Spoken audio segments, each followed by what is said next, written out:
Hello, everybody. It is good to be back.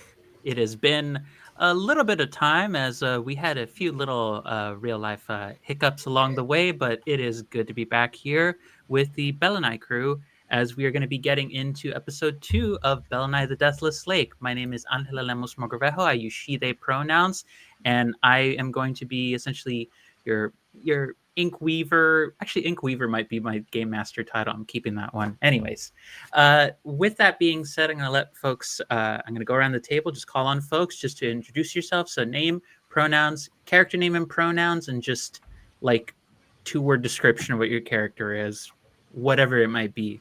Succinct, people. Succinct. So I'm going to start with the ever lovable and mischievous Casper. Ocio, I am Casper the MB Ghost. My pronouns are they, he. I switch them around, so they might change next week. And I am playing Tahirli, uh, whose pronouns are fight me. And yeah, the most ranger of ranger, not no, the most roguish of rogues. Walking shadow kind of emo kid who is out to make space for the future. Fantastic. And moving it over to the always impressive Mark. Hey, what's going on, everybody? It's your 41-year-old boy, Mark J. Today I'm playing Tajane, who also uses any and all pronouns. Tajane is your big, strong, um, mm, kind of tough black woman who's not going to take a lot of shit, but is willing to have a good time along the way. I'm happy to be here. Fantastic. And last but not least, the ever spooky and ever impressive Ran. Hi, my name is Ran. I use she, her pronoun. I will be playing Fear Hexa. Um, she also uses she, her pronouns. Fear Hexa is your Necro Barbie. Thank you, Casper. She is a warm light in the dark, but she also sees the beyond. And that will definitely be coming up today. As a reminder to anyone tuning in who may be new or is just returning, as a general sort of content warning for this particular stream, this is a system that leans a lot more into the sort of death, brutal, and morbid. While it hasn't necessarily hit that point just yet, I do want to give a warning ahead of time that this is a system that literally has mechanics built in for talking about death and reincarnating our players if they don't die by a certain kind of creature. So there is an actual possibility of our players dying and being brought back and dealing with the consequences of that. So if you feel you are not in a place where you would be able to process that kind of content, please feel free to watch out for yourselves. We understand entirely your mental health and well being are more important than any stream. With that being said, we're going to get into episode 2 of our series on Dreaded Roads. Now, as a short recap of where we have been, our trio, all of them are what are known as travelers, which in the system of Printweaver and in the world of Zorina in the settlement of Belinay. It's a lot of different things I've just thrown at you, but I promise it's not too bad. There exist individuals who are able to come back from death, that when they die, that is not the end for them. They are blessed with certain fingerprint marks, print marks, that allow them to infuse their bodies with ink and return from the grave. Now, they live in a world that has very much become accustomed to seasonal migration, to moving between 4 major settlements that exist in the world that have essentially acted as safe havens, major outposts where people can be free from the creatures, which are alternately known as the Risen or the Unearthed. No one knows essentially where they came from, really anything about them. All they know is that one day they showed up from beneath the waters of the lakes surrounding the first ever settlement, Belinay, and a lot of people died. So we picked up with our 3 travelers simply talking with a print weaver who is established there at Belinay and worked with different people just to worked with each other, unless you were Tahirli going off and doing things on their own, just to get to know some of the folks around town, see some of the small children running around doing what kids do best, even the apocalypse, which is mischief. And also maybe sort of interrupting a teenage lesbian couple from making out by breaking down a settlement, small shack, pardon, not a settlement. I'm overstretching it too much. But in the midst of all of this, an injured wolf appeared in the middle of town, followed shortly by a very bloodied young man, couldn't have been more than like 20 years old, yelling that the creatures had come already. Creatures which, from what people had established, should not be there for at least a few more weeks, if not a few more months. The group went to investigate and found a caravan where the entire group has been basically decimated, and found another wolf that seemed to be in pain. But when Taj reached out to try and check in on the wolf immediately attacked and revealed itself to be one of these creatures, along with two other wolves that suddenly appeared out of nowhere. The group fought. The group managed to deal with a considerable amount of difficulties in the fight, not least of which being our lantern keeper getting critted on the first hit, which was rough. But the group managed to survive long enough to essentially gain the attention of something bigger in the distance, calling out to them.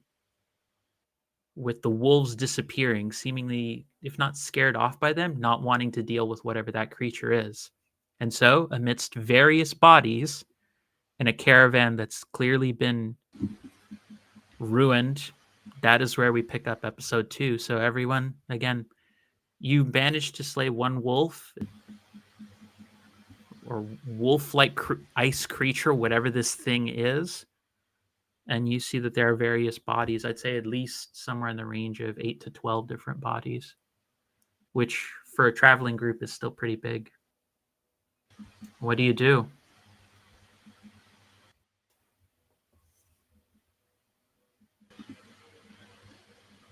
They seem to have been affected by some kind of source of power that I cannot imagine or understand yet.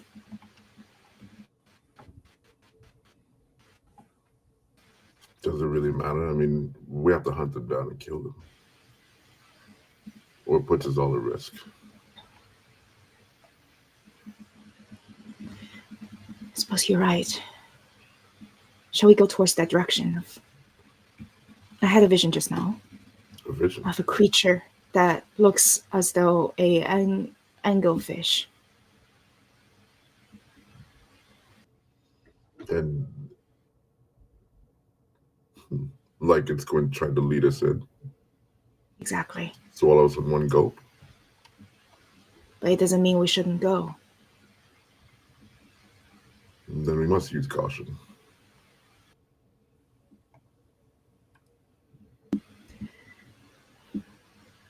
Lead the way.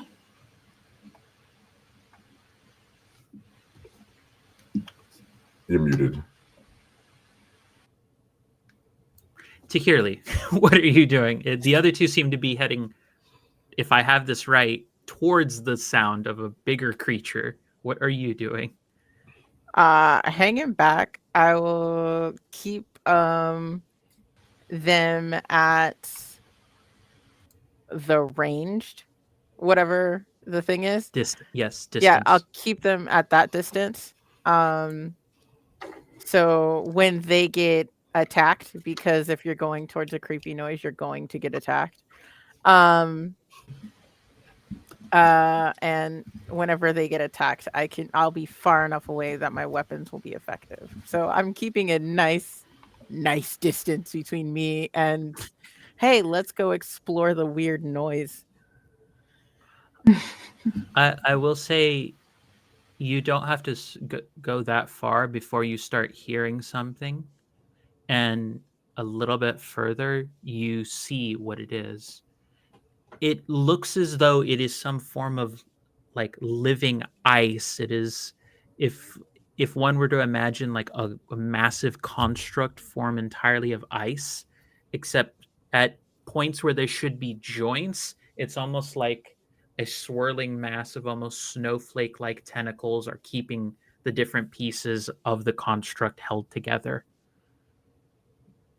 And it seems to have like a massive armored almost cloak of ice surrounding its body. And it's just slowly lumbering and making its way, like, it doesn't seem to be moving in the direction of Belinay. It just seems to be wandering. But this thing is, we're talking at minimum like 15 feet tall. Like, it's massive. What's the kind of immediate terrain like? Is there just a place where we can hide or observe it without being seen? There's small brush, so you could. I'll say it is doable. I'd put this at least an OB4 to do. So depending on how you want to try and approach it, you're welcome to give it a shot. But this is very likely going to be in the range of Dex, or I'd put it to a will for a matter of trying to spot something, trying to spot a bit of terrain that it won't notice you or track your. Or if you want to try strength, it's a matter of managing your own body movement. It really depends on how you're trying to get up close to this thing. Just describe it for me, and we'll have you roll the check for it. I'm just going to talk to my companions. We can see it. We just need some time to observe it for a little while before we jump into the mix with this thing. I agree. It doesn't seem to be heading towards Belinay, but we don't know what it's there for, what it's doing. I'd very much like to understand it. What it wants. What motivates us. Can I can Fear Hixa do like a vibe check of this creature to try to understand it a little bit? You know what? I will say yes. I'll say this is effectively like an alien creature, so I'm going to put this at OB5. Okay. Can I assist? Because I'm also observing. I would say yes. So I think that will give Fear Hixa. Let's give Fear Hixa advantage on that. Yeah. So so instead of 6 to 10, it's 5 to 10 will count as successes. All right, 5 to 10, and am I rolling? Will. Okay. Will. All right. This is very much just trying to perceive what's happening with this thing and get a sense of what's happening.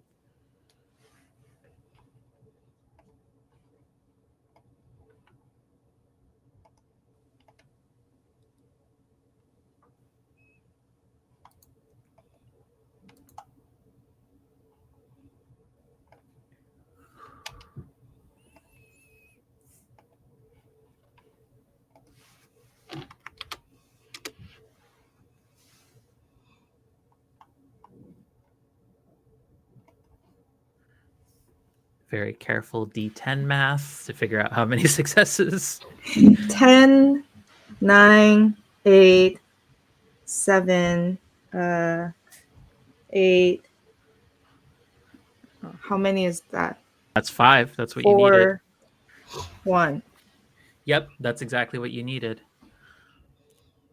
It's extremely unsettling for because again, its whole body movement is just very alien. Like occasionally the sections where the joints are keeping other, for lack of a better term, limbs together just kind of drop at like random intervals, and it seems like it bends down and it looks at like what must have been like a small little burrow for another creature, and it seems to pull up a whole section of the ground, and it doesn't really like have hands or even fingers. It's almost like long icicle like knife ends to what would be considered like a joint or a hand, but it almost looks like, even from this distance, you hear the sound of almost like purring, like it's being gentle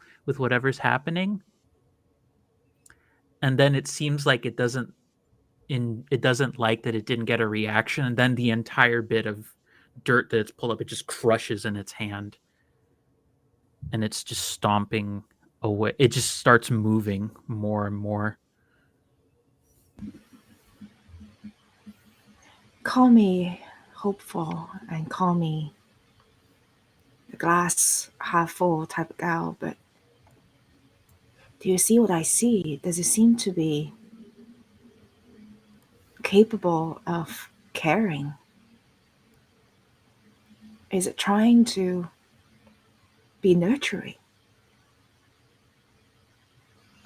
albeit confused?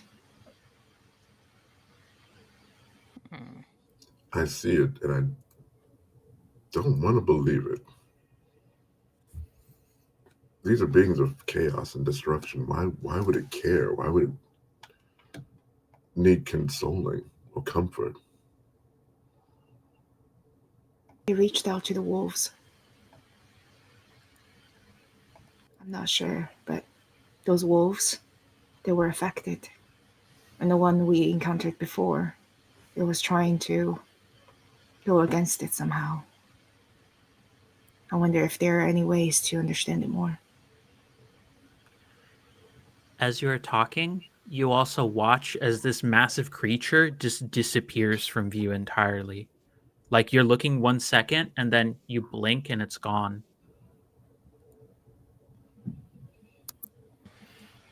Everyone be on your guard. Yeah. It reappears, I would say, to Hearly.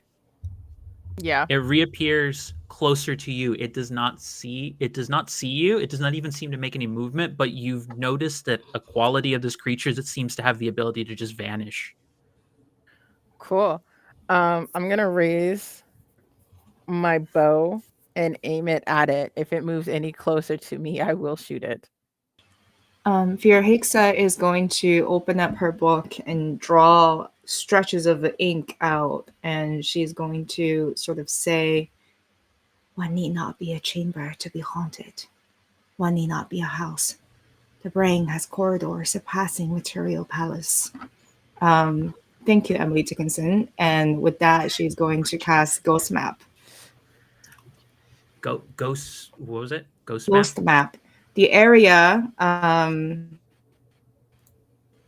Ghost map. Gotcha. Diameter around you is projected in a small sphere in front of you, like a transparent globe. The image is fuzzy, but the locations of parentheses success, dangerous creatures are within the sphere are visible. Ah, gotcha. So you're using will, however, so you have to spend 1 will point in order to cast that, and then however many successes you're going to do. So if you spend 1, it'll always be plus 1 however many points you put into this. And then the amount of successes will tell you how many creatures. I only have 1 will point, so I'm just gonna roll 2, right? Yes, correct. Let's see how many successes.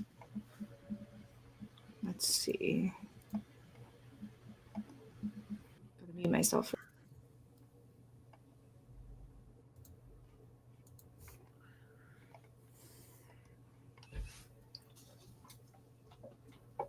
Uh, 9 and a 7, so both successes. 2 successes.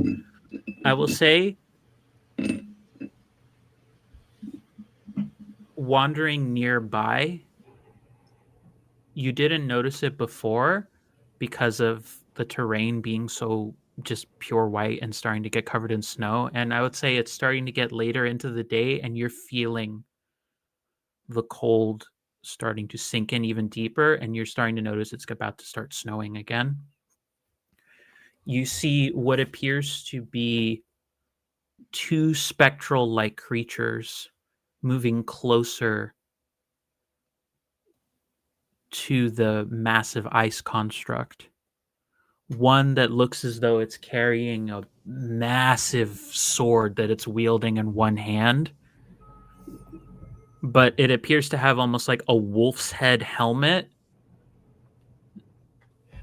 and it looks as though it's just sort of dragging this long blade, just wandering around and that there's another one that looks as though it seems to have like a bloody red cape behind it that's just growling and just letting out just these little like exhaltations of just kind of anger and rage. And you see on occasion the form shifts and it looks as though its head takes on the form of a dragon. I turn to my companions and say, what if the creature is not just one mere creature? What if it's a collection of past lives and ghosts of memories? These figures drifting towards it, they look like spectrals of hunters, just like us.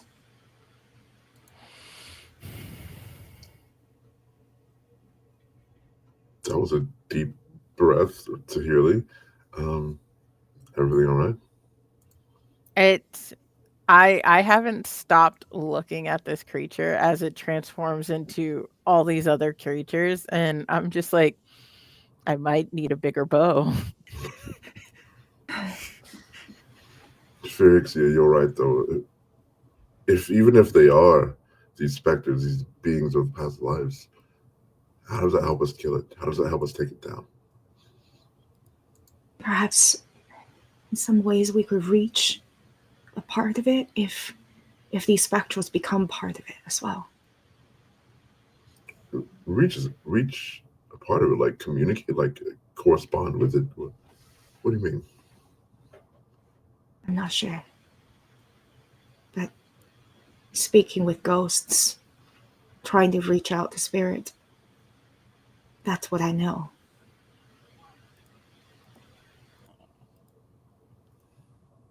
If that fails, then we'll get you a bigger bow and we can shoot at it. Fine. You see all of a sudden the two specters, the wolf head one just lets out like a loud growl. Like while its appearance is mostly humanoid, the sounds coming out of this specter with the great sword, just it lets out a yell like a monstrous beast, just screaming out into the ether. And you watch as it leaps into the air and it begins to try and pound down its sword onto this construct. Is it trying to show us what happened before, perhaps? Or is it happening now?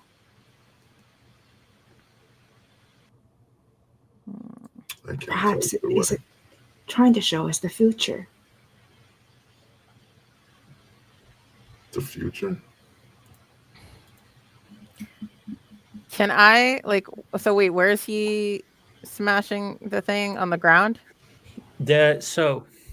All of these creatures are distant from you, so they're far enough away that Tahirli's bow could deal something to them. The two humanoid looking ones, the one that has the draconic head and the one that had the wolf's head armor, both of them have now started leaping on to attack the massive ice construct. They're just fighting. It's just a trio of creatures that are just fighting each other. But the two humanoid looking ones look like they're trying to work in tandem with one another, which I will note, you have never seen this behavior from creatures before. Like, them coordinating makes no sense. Okay. I'm gonna I'm gonna keep my bow up on them, but I'm physically starting to relax. And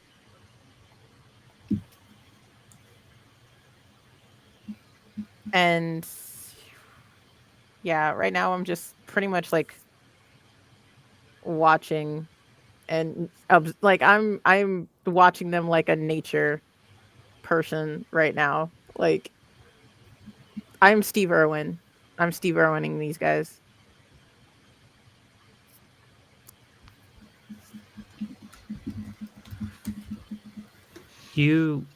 Again, they're just beating the crap out of each other. The construct, after a bit, it takes some damage, and you also watch as the long tentacle-like connections of its joints just overtake its arms and begin to lash out with long ice constructs to hit both of them. Both of the humanoid-like spirits take hits and deal just as much back, and after a certain point, all three of them just begin to leave the area. There's no blood, but you would assume by nature of how their forms have changed, bloodied, damaged, but not really doing anything. There's the thing that stands out, I think, most of all to all of you, but most of all to Fihexa, is the two humanoid spirits. They sort of fit the profile of what these ink creatures and the risen that folks know normally are, but they're a lot more human than usual.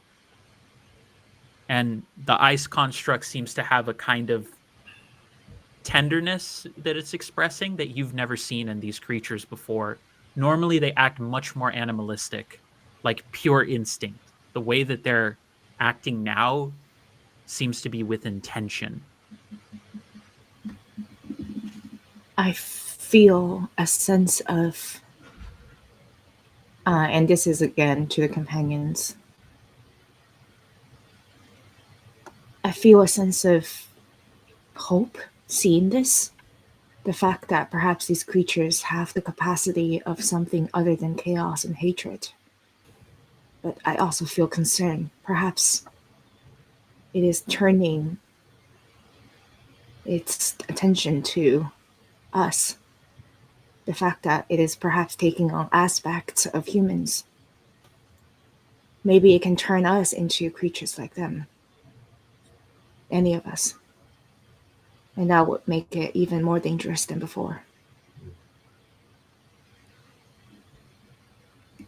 It's a frightening thought. If we're to take it down, destroy it, there's no better time than now when it's damaged. Do you think we should pursue it? As you said, I think it's more of a danger being left here than anything else that's happening right now. We should take it down.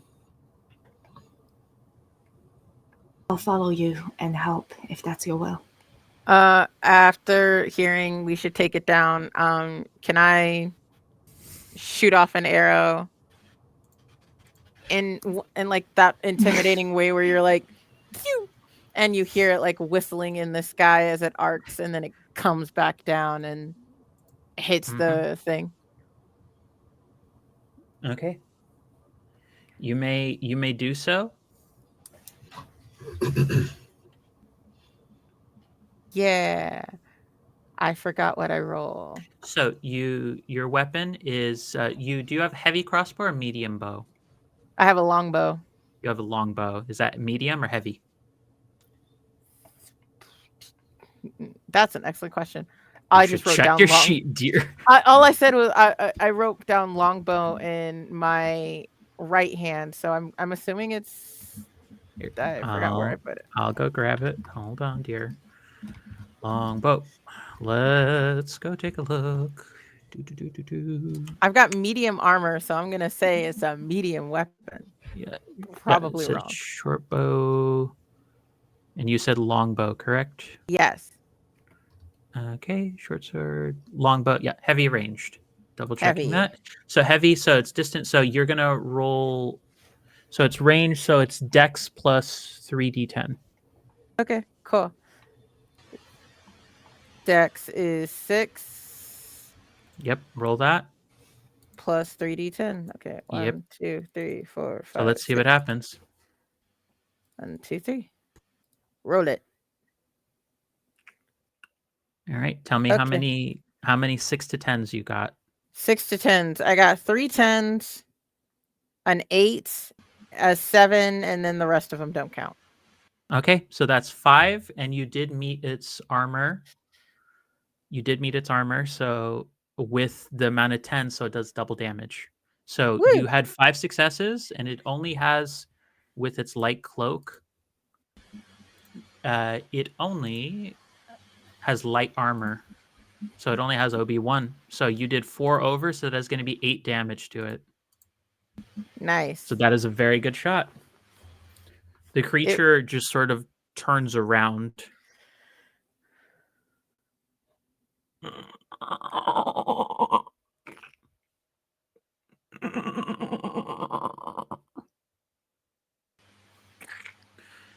It begins lumbering towards the group. And I will say it's only now, with the damage it suffered, that you can see across the center of its body, there is an outline of a humanoid form. But the outline of the humanoid form is entirely composed of print marks. This is a printless. This is one of the few creatures that can permanently kill you. Fun. And it just starts moving towards you. So this is going to come down to initiative for folks. So everyone make a dex check. Tell me how, based off of however many is in your dex, tell me how many successes you have, and I will do the same for the creature. Oh God, I don't have any. I can't do any magic. Yeah, if I have 0 dex, let's roll 1. I have 0 dex, so I still just roll 1. It's just 1. Cool. So,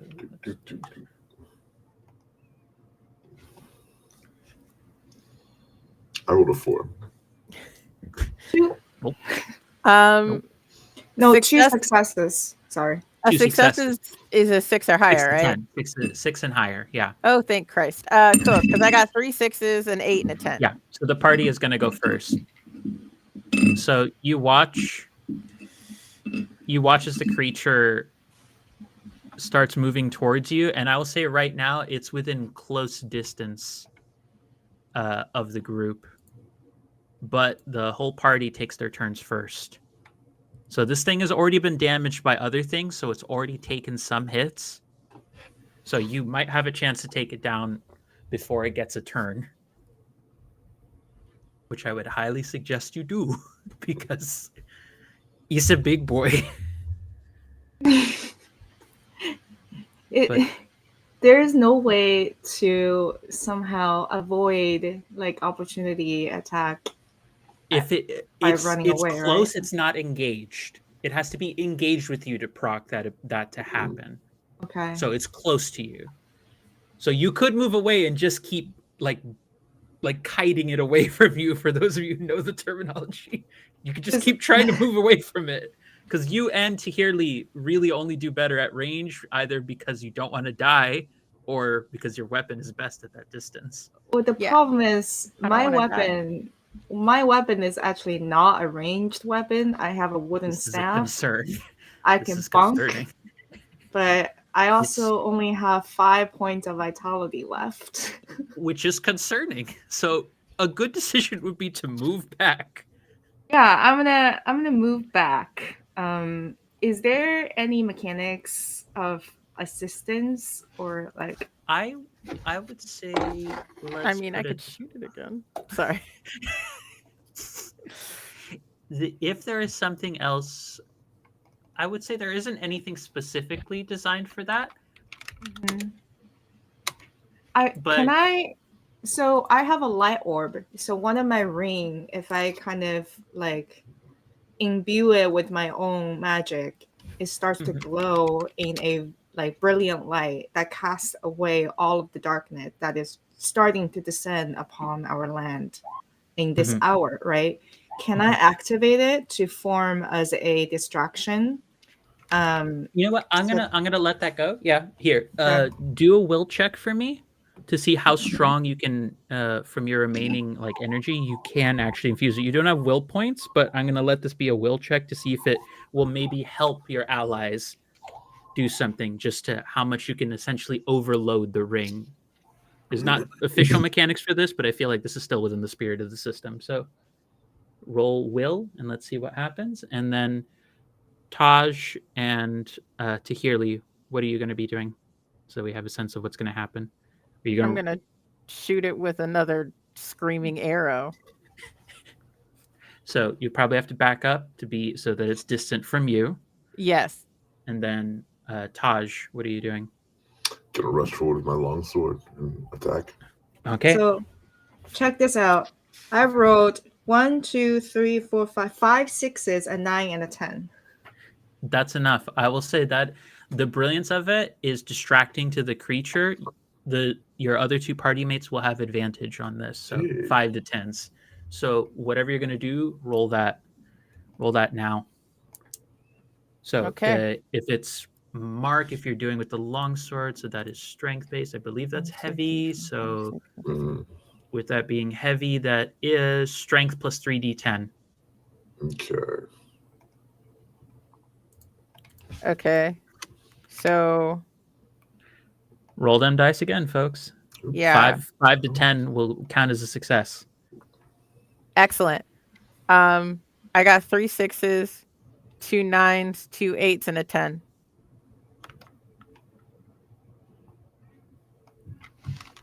Sorry. 3 6s, 2 9s, an 8 2 and a 8, 10. 10. Yeah, I think I got 2 8 8. successes. 3 6s. Wait, 2 9s, an 8, 2 8s, and a 10? Yeah. Okay. So I got Oh, 3 geez. 6s, Okay, 3. 3 6s, 2 Got it. 9s, 5, 2 8s, 7, and a 10. 8. Yeah. That's over. Yeah, I like my screaming arrows. That's 7 points of damage to the damn thing. That's over it. Lands. The thing is beginning to like start to fall apart. Like aspects of it, like it's having a difficult time with these strange, almost snowflake-like tentacles, like keeping its joints together from the 2 hits it's taken and the previous longsword from the other creature. Taj, what did you get for your rolls? I rolled 4 successes and then plus 5 for my strength. So that's 9. Jesus. That'll do it. What do you want to do? Smash it with a hammer. So I'm gonna rush forward with a screaming and stab my longsword into the area where the form of that body is, and try to just shatter the whole thing. It is barely holding itself together. It is on the edge of unlife at this point. It is going to turn to Taj, and you watch as it's like one whole arm is dangling, like if you imagine like a rope beginning to break and fray, its threads beginning to spread together. One of its long arms is already starting to have that, and it's barely stumbling along. But you watch as the entirety of its right arm just suddenly just becomes like long, almost stiletto like blades that it is going to attempt to shove directly into Tosh. So it is going to roll its 10 dice now for this. I tried killing it. 1, 2, 3, 4, 5, 7. What is your armor, Mark? 1. Obi-1. Just Okay. animal hides. Okay. So it did get it got 4 through, so you take 3 points of damage to strength pull. If it's already knocked it down, it starts hitting your vitality, but you feel like in your shoulder, the armor takes most of it, but you feel like the stiletto blades beginning to like move down and pierce through. It is the group's turn. If you're going to just try and whack at it again, roll again and see what happens. See if you can take it down. Come on, screaming arrows. Roll it. Trust me, you do not need a lot of damage to take it down. I got 3 10s. That's enough. It's 3 9s, an 8, and a 7. The arrow pierces, and the whole center portion of its form just begins to just split apart, and you hear a mix of various people's voices escape out of this thing. Like it's almost like the center mass where the humanoid outline was. You watch as bits of snow just kind of fall out of it, and as every little bit of snow falls, you just hear voices just saying, "Thank you." I hope you can perhaps hear us. I do not know upon which direction your homeland lies, but I hope you find it again, and we'll be there waiting for you with a light. I think it like is Taji's voices. She's covering her ears, like, "Get out of my head! Get out of my head!" Hush, it's gonna be okay. Are you Yeah. alright? When I hear voices, I'm just gonna try and shake my head as hard as possible to try and make them go away.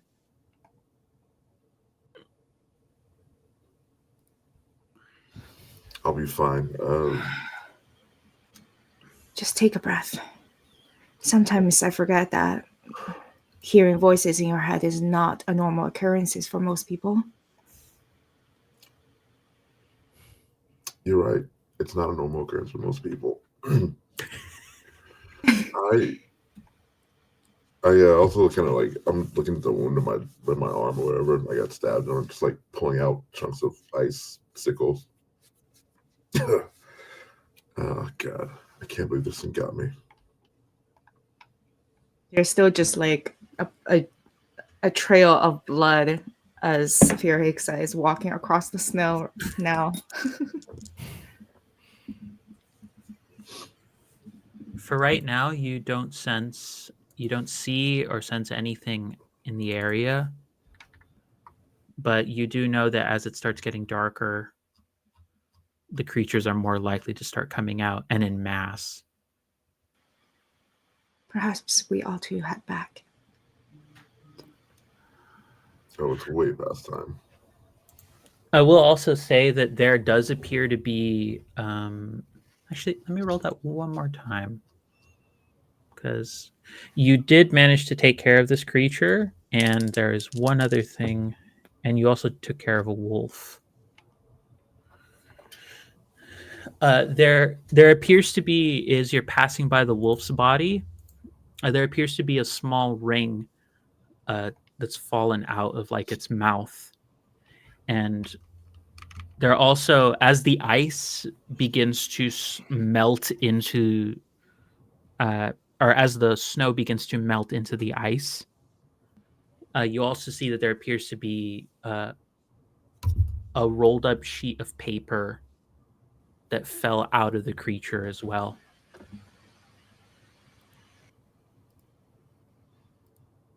Something that they've held on to from before, perhaps?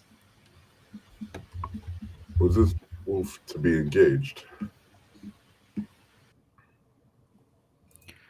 If you take a look at the ring, you'll see that it looks as though it's almost like a small little dove has been sort of created out of whatever sort of mineral or jewel was used to make the ring itself. I try to sense what it might do. Like compare it with the rings that we have. This is a dove ring. Should you wear it instead of one of your other rings, you will have advantage on will checks to settle disputes, which could prove useful if you're trying to get out of a pinch without actually having to fight anything. So, food for thought. And if you take a look at the scroll that you acquired, the scroll itself, it seems to speak of something.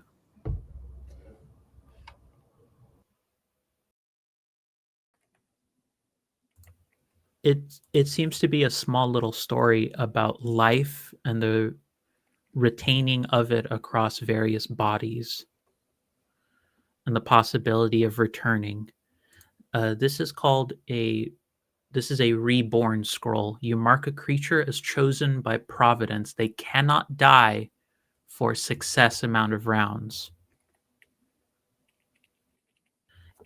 If any one of you wanted to take it, you could, but specifically if you're with your tome that allows you to hold it, you would have to trade out one of the scrolls that's in it.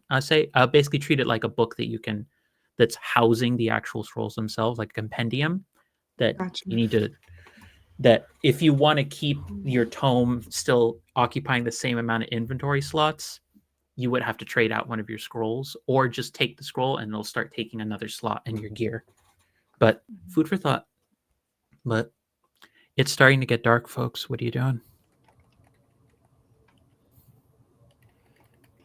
I am cold. Yeah. So We should head back. We should get you some new clothes. Maybe a warm cup of cocoa, or black coffee.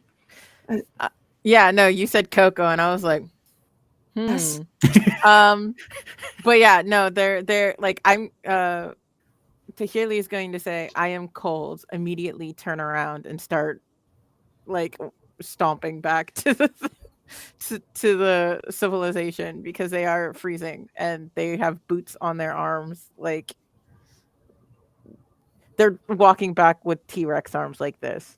It's like, we destroyed a monster, that's nice, I'm leaving now. Question to the group before you head back: what are you doing about the caravan bodies? Are you leaving them there? I think we need to collect them and put them to rest. If you take the bodies, this is going to delay you a few hours, and I will say the risk of doing so is that there is a chance another set of creatures may attack before you get back. That is the risk I'm posing to you right now. You can do it, but it is going to delay you because it's a significant amount of bodies. You wouldn't be able to take all of them because it's only 3 of you. So you cannot take 12 bodies with only 3 of you, but you could bring back some bodies. What if Can they I take walk back? home? Sorry, go ahead. What if they walk home? I don't look at Felix here. Oh, Oh. 3 of them are still standing, aren't they? For at least a few more rounds. Yeah, can I just take back a personal effect of like identification for off of each one of these? You could. That is a way. I'm gonna do that. I don't need the That's a whole good body. idea. I'm just gonna take the personal effects. I'm not looting, to be very clear. I'm gonna give these back to the families. Yeah, Fear Hixa will help Tahirli do that, because ultimately the body is no longer the people who occupy those mortal shells, right? And I think she believed that we can use these memories that holds the essence of these people, and we can send them off to their next journey.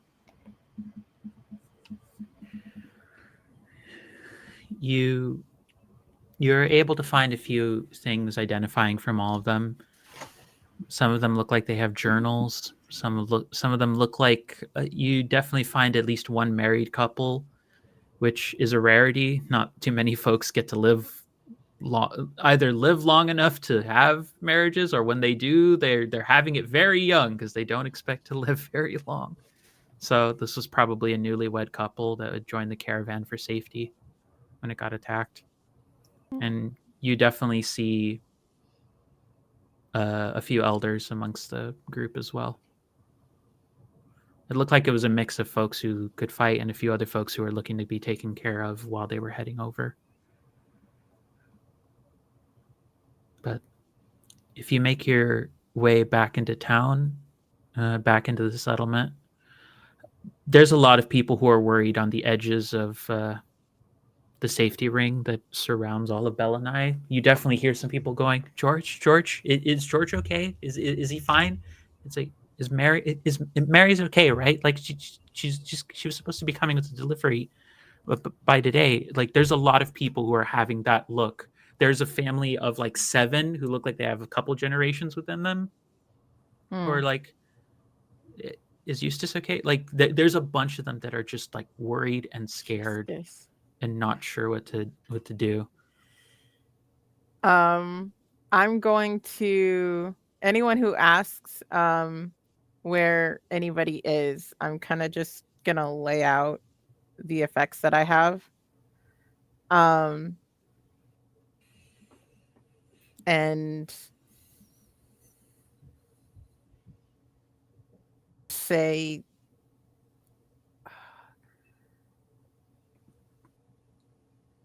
I hope that you remember them. There's a couple families who look like like the older members understand what you mean. There's one or two people like, what do you mean remember them? They're okay, right? Like they made it through, right? Right? If they made it through, they'd be here with us now. My sincerest condolences to all of you. But we did avenge your families, for what it's worth.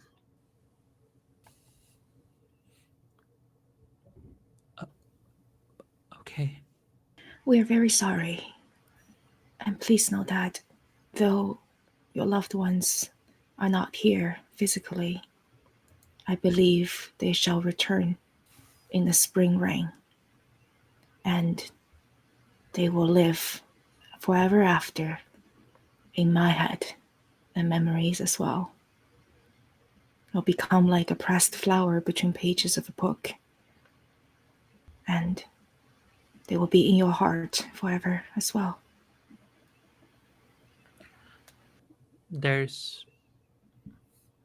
You definitely see that there's a few people who are heartened by hearing that. There's a few people who are just confused, and maybe one or two that are weirded out. And then there's a few people. There's a couple of kids amongst the crowd who are just like, "Is Grandma Alice going to be here soon? Why is everybody upset?" What's your name, kid?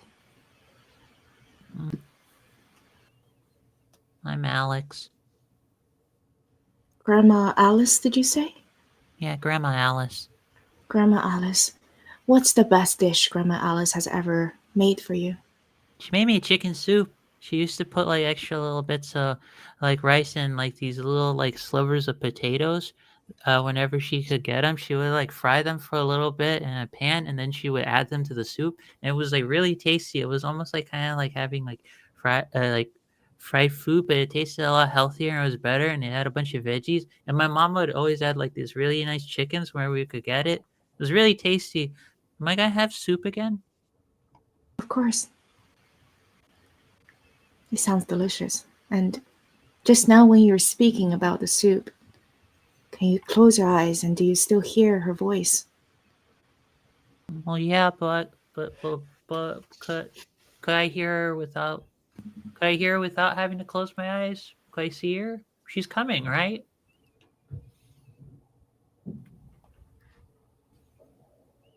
I think you might have to be with her only in this way now, for a while at the very least, but she's still going to be here whenever you try to make that soup just the way she taught you.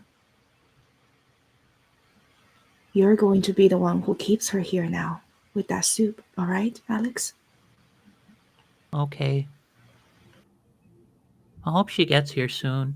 She just sort of like little kid just walks away. It's not really getting entirely what you mean. Like, best you try. Some of the little kids are just like wondering why is everybody so sad, and it's a pretty dour mood, pretty sad state when a lot of folks get back.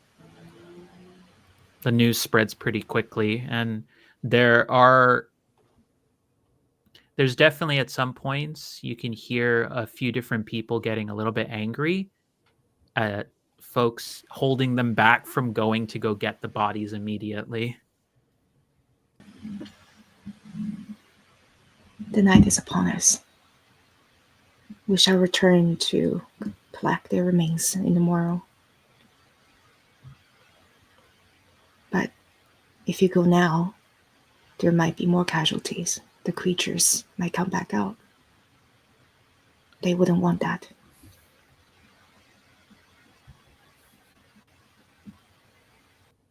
You definitely see a few women who are there who look like they're talking about their husbands and are angry about it. They're like, he wasn't supposed to go for this trip. But he wanted to get more canning supplies to make sure we'd be set for the winter. Like it's clear to some of the people who are upset. They're like, they weren't there. The folks who died aren't some of the folks who were supposed to be there, but they went because they thought they would be safe enough.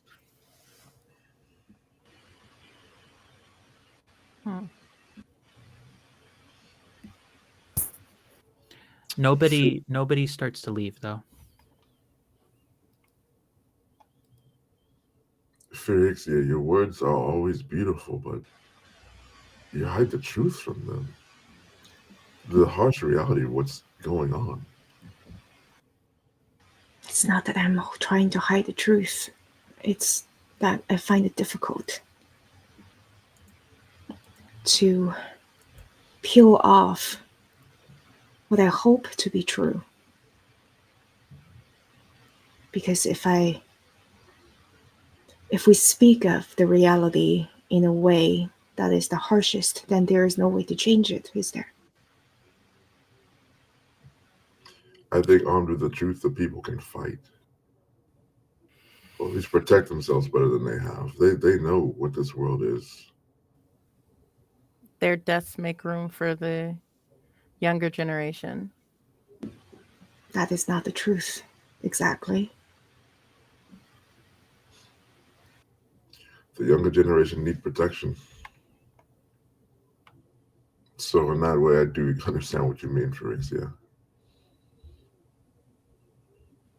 The truth is, we cannot ignore the fact that the creatures have returned. And the truth is, we do not understand by what nature they have returned. We have seen a printless within the one we just fought. And there are answers. There are questions that I do not have answers to. None of us do. So perhaps we ought to collect ourselves and we ought to prepare. I wonder if there are records and knowledge that we could parse through in the house. That's the only thing I can think of to do at the moment. I, for one, could use some cocoa and a hot bath. Yes. Cocoa. Yes. You would know that Anastasia Arcia does have some room in her home for guests as well. So if you did want to try and take a few days to recover and rest and mechanically recover some of your pools respectively, that is a thing you can do. Yes, please. Yeah. The mage just like, give me my spell slots back, for the love of God. Give me my magic back. But if you're heading in that direction, if I have it right, as you're getting to the outside of their home, which again, it's very quaint and cozy, but seems to have a few extra rooms on the second floor of it, you would see an individual waiting outside who I would say probably the only one of you who might recognize is Tahirli. You would see someone who has fairly like more warm toned black skin, wearing with a long braid, just a singular braid that's been wrapped tightly to keep all the hair that they have managed down. You would see this person has a form of hide armor and also has a bow, but also seems to have a sword like and a hilt, and has a pack that with various things.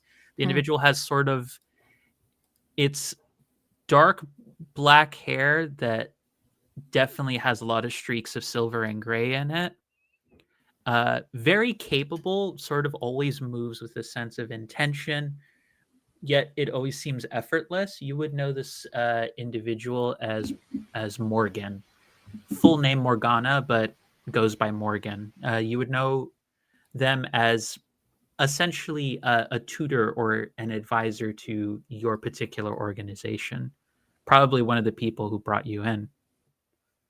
I'm gonna go up to her or them. What Both are they, her. okay? They her. Cool. I'm gonna go up to her. And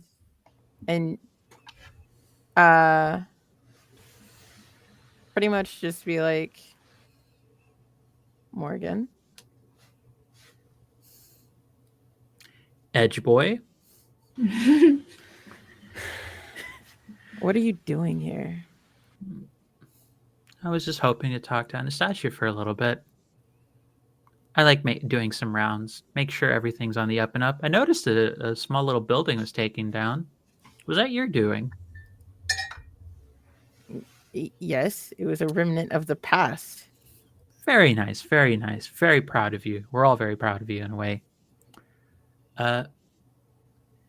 Pleasure, pleasure. Sort of looks towards Taj and Ferixa. Sort of like it's not quite mocking, but it's just shy of being like almost like a mocking, like half bow. Pleasure.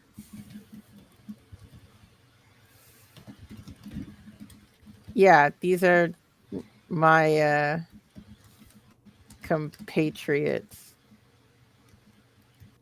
Oh, were you not able to get friends?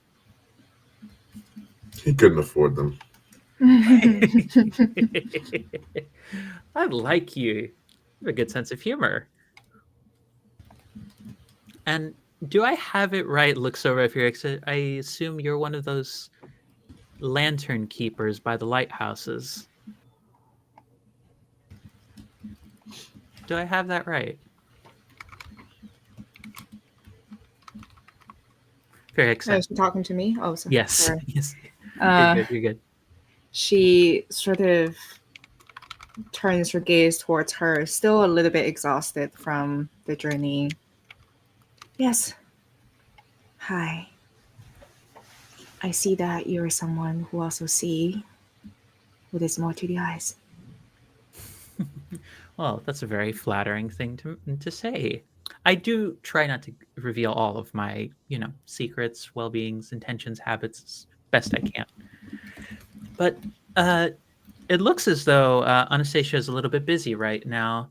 At least too busy for me. She might have time for travelers, but I guess I'm not that special. Wouldn't be the first time you heard that. Oh, that's so sweet. It's almost like you think you can insult me. You're cute. I'm so glad we brought you into here, Lee. I'm glad I told them not to fail you. Yeah. As Just looking at you with the biggest shit-eating grin. Oh, well. I'm sure I'll catch up with all of you on some other occasion. Or rather, I'm sure I'll catch up with you, Tahirli, on some other occasion. Pleasure to meet the two of you.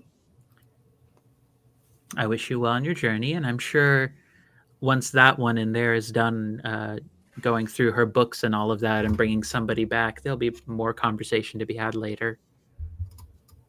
I hope we didn't intrude her in the middle of research. Oh, don't.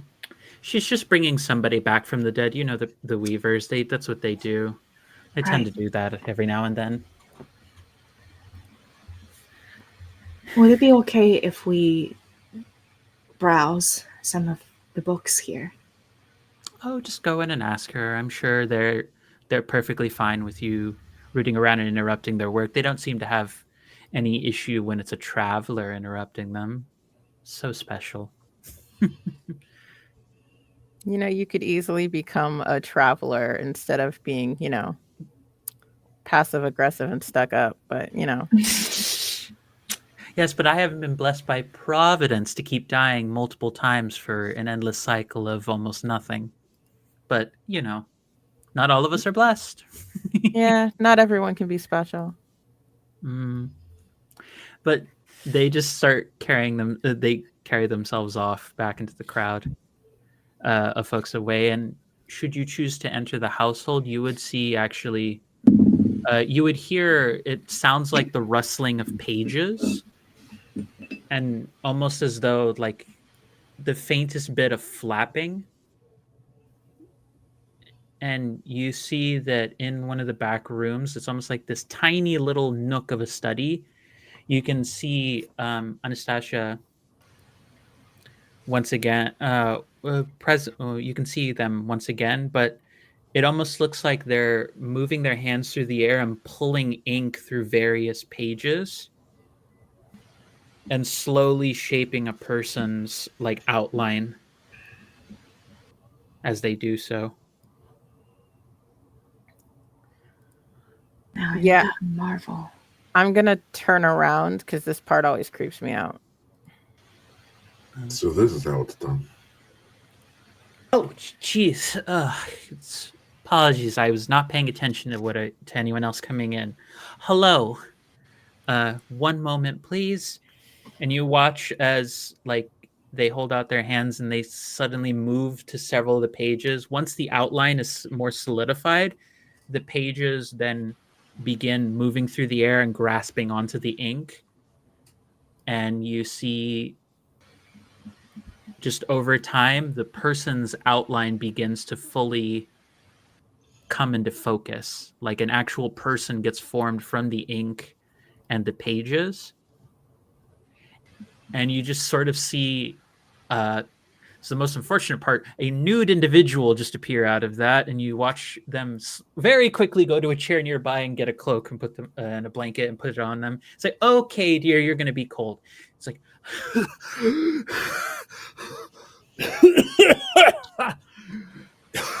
yeah, there you go, dear. Yeah, breathing is a thing. I know breathing's really hard. It's okay.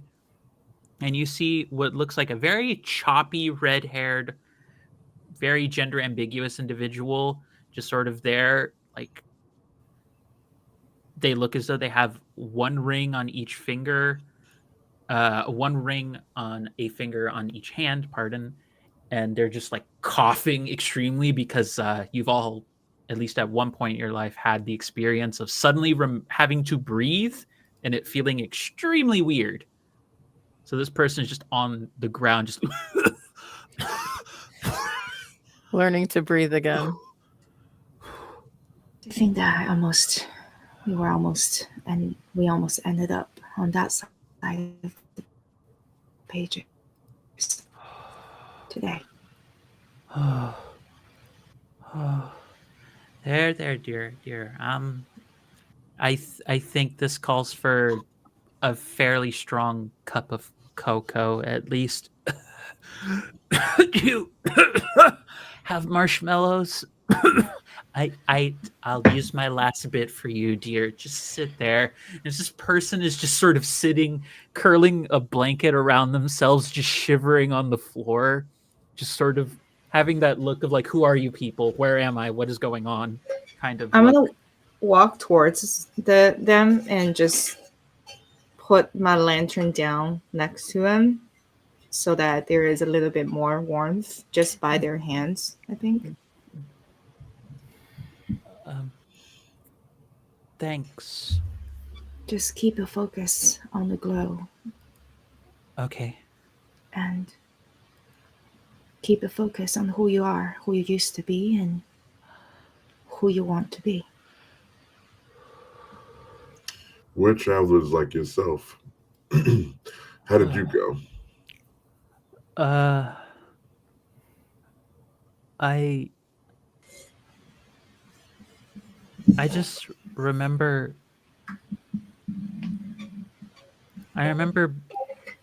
being on the road with my husband and my girlfriend, and I think something attacked us.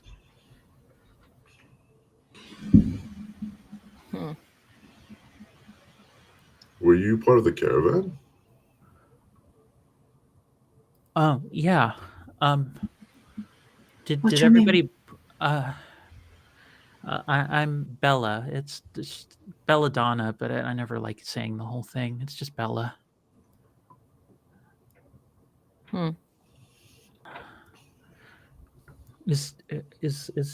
Did everybody else make it here? Did I assume if I'm here, then that everybody else is okay, right?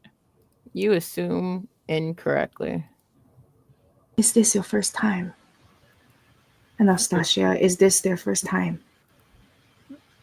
Anastasia's sort of coming back with the cocoa. Afraid so. It's I'm guessing we just got a new one. Like a new what? Bella's just sort of looking around. New what? Oh, you poor thing. What? If I'm here, everybody else is fine, right? No. You've been to the other side, and you're pulled back. Not everyone can be pulled back. You're the only survivor, so it seems. Not exactly. You didn't survive per se. It's just that you can be rebuilt like us. And sort of like looks at their hands, and now they see that the print marks that all of you have are also there as well. Their own distinct ones. They weren't like this before.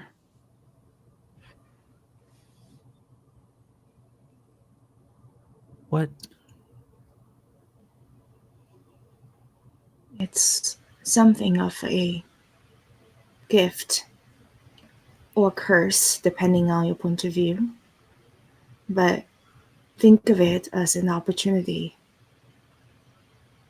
The friends and loved ones that you traveled with, unfortunately, they didn't make it back. But now perhaps you could help us or join us, because we are trying to get to the bottom of it.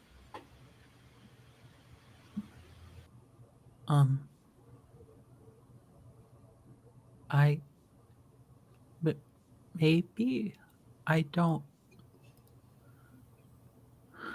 Like, is just holding on to themselves like the whole time, and you just see Anastasia, who again, I'll note, barely cracks like 5'2", just bending down to them. This person's way taller than them if they're standing, but sitting down, they're just.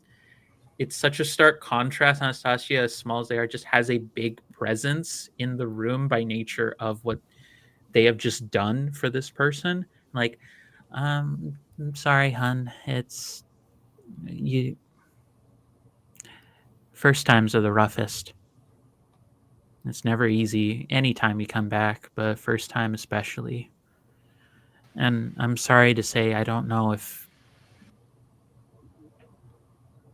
think anybody else in the caravan was like you. And they're just sitting there like they have 1,000-yard stare. They are just straight up like they have no idea how to process what just happened to them, the fact that they died, and also the fact that they're the only one from the group that lived. Here, drink your cocoa, and I'm gonna lift their hand. If they're holding the cocoa, I'm gonna lift their hand up to their mouth. Drink that; it'll make you feel a little bit better. I know it's a lot to process, but you'll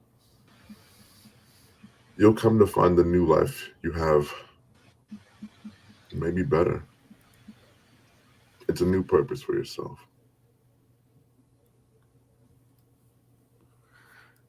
Okay.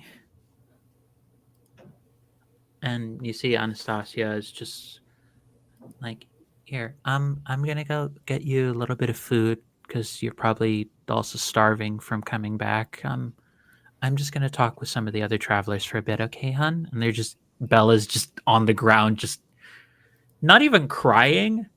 Like, they're still in the state of like, what is happening? They don't really seem to be processing what is going on. Here, I'm gonna reach out a hand, and if Bella will allow it, I'm gonna let them hold Fair Hicks's hand. She's not gonna try to explain anything, because clearly the way she explains things is too cryptic for someone who has just come back. So all she's offering is just sort of like an anchoring human contact. And she's gonna be there and also crouch down and sit on the floor and be next to them for a while. Yeah. She's just sort of like rests her head against you and is just sort of there. Just very calmly starting to like breathe again. And there's just a good few minutes of silence between the two of you where they're just looking at their fingerprints now. And like it's really sinking in like what they are now. But while that's happening, Sia just sort of closes the door on that room so that the two of you have privacy and sort of turns to you, Taj, and Tahirli. I really hate this part of doing this.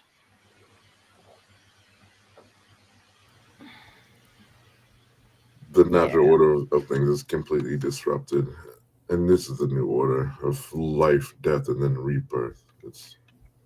I hate it personally. Well, at least not the entire caravan isn't gone, but this one's going to take a while to get used to this. Do you let the village know that this one's back? She just arrived. It's not always apparent to me when someone's going to come back. I'm just casually reading through my books, and one of them just starts feeling warm to the touch, and that lets me know somebody's back. I was worried it was going to be one of you. Yeah, it could have been. It was pretty close. But I give like a side eye to Leroy Jenkins over here.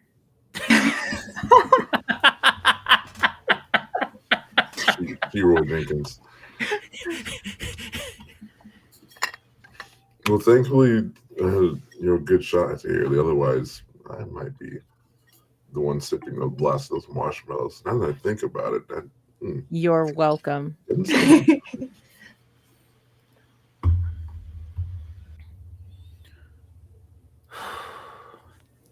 I'm getting myself a drink as well. And you see her just like getting a cup of tea, and it looks as though she has a very fresh little container of honey that seems to have been gathered from nearby. May even have been that day, like as far as freshness goes. And it's like, coffee, tea, cocoa. Yes. That one. Gotcha. Make it 2. Gotcha. This slowly starts sifting, adding a bit of like powder that she has, and like looks over at Tahirli for a second, and then just goes to a little like storage container that seems as though it's much colder than everything else, and pulls out a bit of like cream to add to it.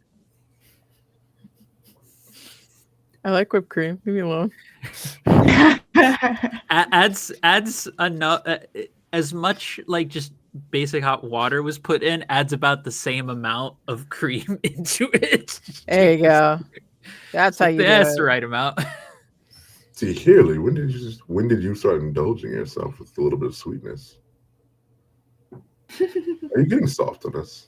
I am always sweet. Right. Okay. Says that with a straight face. I am always sweet.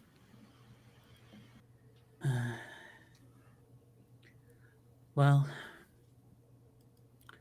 this is a mess. Sort of. Sia just sits down at a small round table with a couple of chairs to it. This is a mess.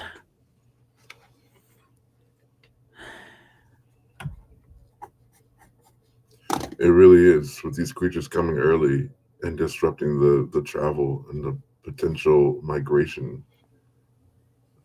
We have to do something about this. Agreed. But was there anything of significance you managed to find out was going to go take a look at the caravan? Anything that would give us a lead? There was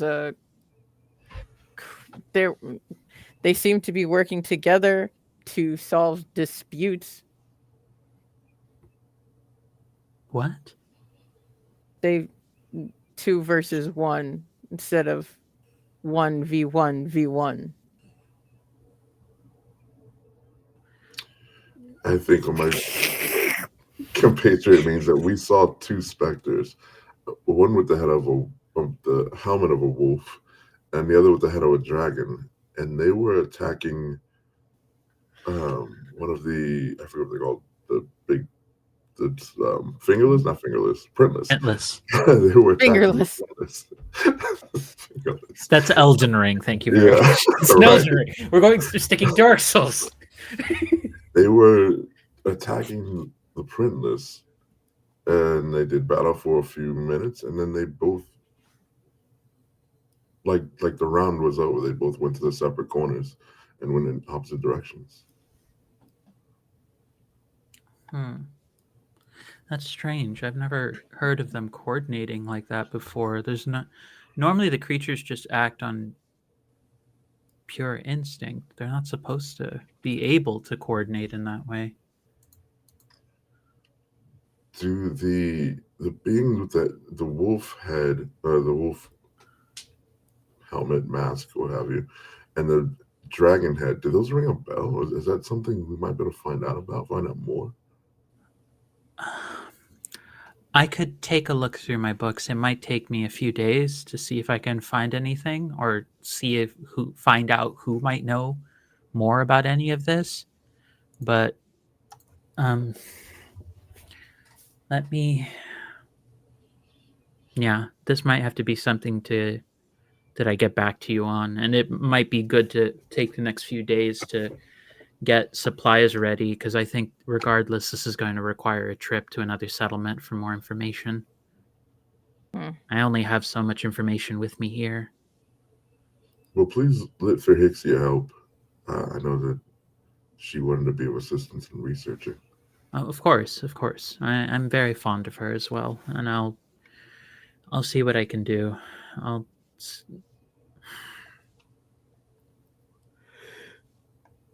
And if you will allow for Hixia to choose this moment to kind of step out from the other room, she'll just come out very carefully, close the door a little bit, and say, I was thinking perhaps Bella could use a bit of a spike in the cocoa. Just calm the nerves a little bit. I could use one myself, I think. Oh, give me 1 second. You just see her go to a cabinet above her little like kitchen stovetop, and she's realizing she's trying to reach for it because it's a little bit taller and higher up than her actual height can reach, and she's trying to like reach it without having to get a stool, and then she eventually just sort of sighs to herself and gets a small stool in order to like step up and grab it. And you see there is a very very small bottle of what smells like very potent whiskey in there. It's very very strong. I think this will do. Thank you. Like adds it to the cocoa. The moment if you have it, it's definitely one of those like Yeah. kind of blinks a little bit. Hixa is going to grab like a very teeny tiny teacup and ask her to pour a little in the cup and just drink it in one sip. Thank you. I was feeling a bit of a headache coming on. Does Hixa just like down and like has no reaction to it? No reaction whatsoever. I felt a headache coming on. Let me just shoot a shot of whiskey. Fire water, just down it, yeah. Spirits. Listen, I commune with spirits. I love that. That means these ones too. But yeah, and she kind of assess the vibe in the room. There is definitely this concern and somberness to it, right? If I'm correct. Yeah. I think I overheard you speaking, and perhaps we ought to learn as much as we can about the printless. The creatures, wolves and humans alike, they seem to recognize the danger the printless have upon all of us to the point that they are collaborating. Hmm.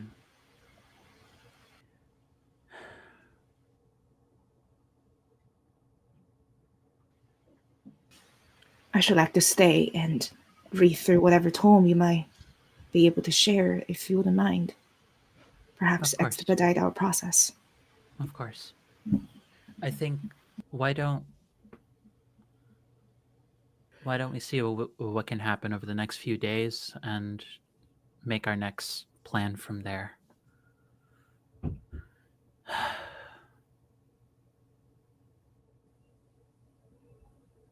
And with that, essentially what's going to happen in game is that there will be approximately 3 days where you will be able to take what mechanically is referred to as a long rest. So this takes 3 nights. So with this, your strength, will, and your dex points are brought up to max. Yay. And you can roll a d10 to recover that much vitality. Okay.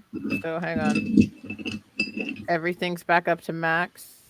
Yes, strength, will, and dex are back up. The points are back up to max, Oh, and shit. then Let's go. if you've been hit in vitality, roll a d10 and recover that much. I rolled an 8. Let's- Beautiful. Jesus. Yeah, I All rolled right. a 10. I rolled 10. Come on. Jesus. Big heels. I roll. Oh wait, it would help if I just am rolling out here willy nilly. Too many dice. I rolled an 8, and that is actually more than. Your total. Damn it. Yeah. I rolled the exact number I needed. I rolled a Excellent. 3 to get me back to 15, which was very, very nice. Very nice. So this is where we're going to take our break here, folks. So this is basically a few days of just research, rest, and Hot sort of cocoa. recovering and hot cocoa. I will say one of the biggest things that I'll leave off on is that by the next morning, the only major news that happens over the next few days, but especially the next morning you find out, is folks have gone back to check on the bodies. They're all gone. Mm. That's concerning. But that is the thing you will have to attend with later, as we're going to go to break, everybody. So we'll be back in about 10-ish minutes for our break. So please feel free to take your meds, get water, go use the bathroom, and we'll see you back here real soon for the second part of this episode 2 on Dreaded Roads for Belinay, the Deathless Lake. See you real soon, everybody.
Hello there again, everybody. Welcome back to episode 2 of Belinay the Deathless Lake on Dreaded Roads. Our party has had an encounter with some oddly sentient and cooperative with each other up until a point risen creatures who are very much acting in a manner that they have not seen before in all their time being travelers and wandering around dealing with creatures like these. So now the group has taken some time in the aftermath of the tragedy with the caravan to take a few days, do some research, and see if there's any information that can be found about what is going on with these creatures. And so, right now, as it stands after 3 days, the group has recovered a bit from their scuffle. And with convening at Sia's house, at Anastasia's house, the group has the following information, which is that there are 2 possible leads you can follow up on for maybe getting some more information on this. Now, the 2 options would require to go in 2 different directions. These are as follows. One would potentially require talking to an individual who lives over in Saris. Saris being the fall settlement, and the other would require talking to an individual by the name of Dimitri in Shoshana, which is the spring settlement. So, as far as things go, it would require either going west in order to reach Shoshana or going east in order to reach Saris. Either way, the trip will take you approximately 4 to 5 days to make it there. And that's assuming there are no complications on the road. You will have, as far as food and such, enough supplies provided by folks in Belinay to last you 3 days, as is the custom of all settlements, to provide folks for at least 3 days travel. But beyond that, you would have to look into trying to find additional supplies or taking care of yourselves from there, which you are easily more than capable of. But just as a heads up, regardless of which path you take, either one could get you different kinds of information. You would know that Shoshana is home to the individuals referred to as the Scalds. They lean more towards one of the 3 who govern in terms of identity and social practices. The Scalds, those who curate and consider protecting what is. For those who want to head to Saris, you would be interacting with the conservators, those who preserve what was. So those who are most interested in the past and items of worth, items and places of worth in the past. So those are the 2 main sort of pathways you have to go from here on out. Either one could lead you to potentially a print weaver or a specialist at those locations, the ones with the names I've given you, who could potentially help you get more info. But that's what you have on hand as far as the information to decide where to go next. So what you're saying is go with people who I can kind of get along with, or someone who has a diametrically opposed ideology than me. Interesting choices. I mean, I can't say you chose to make it this way because I'm the one who built the worlds, but yes, essentially that's what you've ended up in. It's okay. What are the printless associated with? How long have they been around? The printless, as far as you know, have been associated with whenever a traveler has been consumed by a creature. It's a rarity. It's supposed to happen that often. When one appears, it's very dangerous because it's one of the few things that can permanently kill a traveler. Because printless are formed from the bodies of previous travelers. No one knows who the first one was. It's one of those things that really only folks who are among the conservators would have any potential guess at why that's a thing. Yeah. But you would know that they tend to come from those who've fallen. So it's even weirder to have seen one that by the sound of how many voices emerged out of the ice construct, seem to have been formed from several consumed travelers. Like a mass or a collective like that isn't typical of a print list. It's usually just one creature that consumes and just adds to its list. This one almost seemed like it was one creature that had multiple things inside of it, like multiple beings and essences. So the fact that this is happening is also weird, even among print lists, which are rare and already a weird thing. I think it would be prudent for us to seek out patterns through the entire history of travelers and print weavers. Perhaps those who conserve what was can offer insight of any changes and shifts of behaviors, and when was the last times a print weaver were consumed by the creatures. I'm good with not meeting conservators. So if we go to the land of spring, I feel more comfortable. I will say you will not be without gaining information from both an in-game and an above-table perspective. Because Shoshana, with it being a lot of folks who are community organizers, storytellers, and artists and creatives, they're likely people who've passed down stories. They're the most likely to have an oral tradition that has information you might need. The conservators are just more likely to have physical or textual representations of the info you need.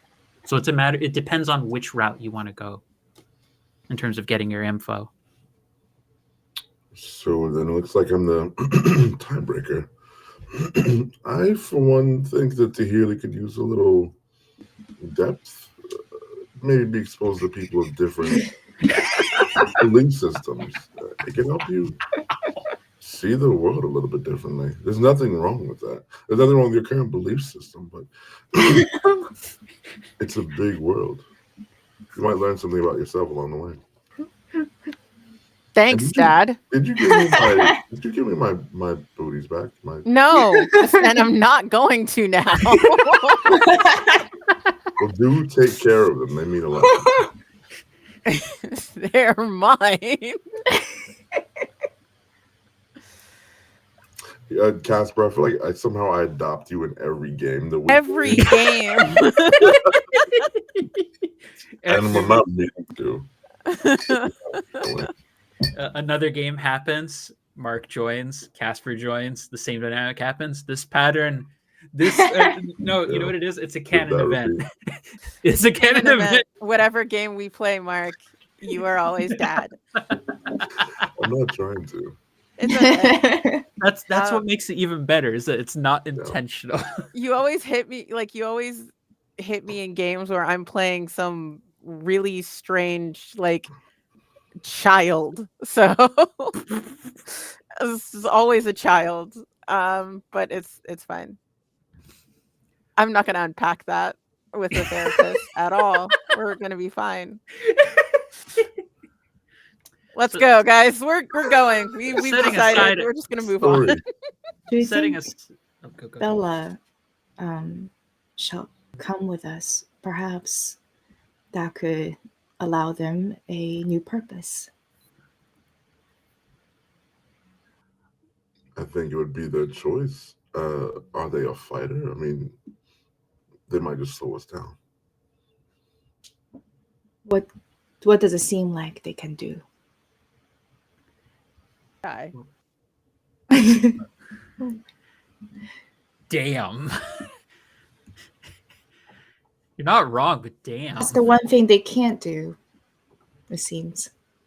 Oh, actually, yeah, that's right. So, as far as if you talk to Bella and ask them about this, her response will be that she's like, I mean, I know general how to hunt. Like, I could potentially scrounge up food and such, and I could potentially get I know how to survive, but I've never really been much of a fighter. I hadn't. Good with the books. Because I'll be honest with you, I would have been one of the people floating in ice had it not been these two. but trying to pull my weight with words and ink. Perhaps you can do something like that? I can give it a shot. If you would like me to come on, I'm willing to try for at least part of the journey. I'd more people together is generally better when it doesn't get too big. And I'm Sia, can you tell? Can you look at her prints and see what kind of potential? you do see you know what? I'm gonna I hadn't thought about this part yet. I'm gonna roll this to see where she ends up. Let's have it be. I'm gonna roll a d10. If it's odd, more of a melee focus. If it's even, ranged. That is a 3, so melee.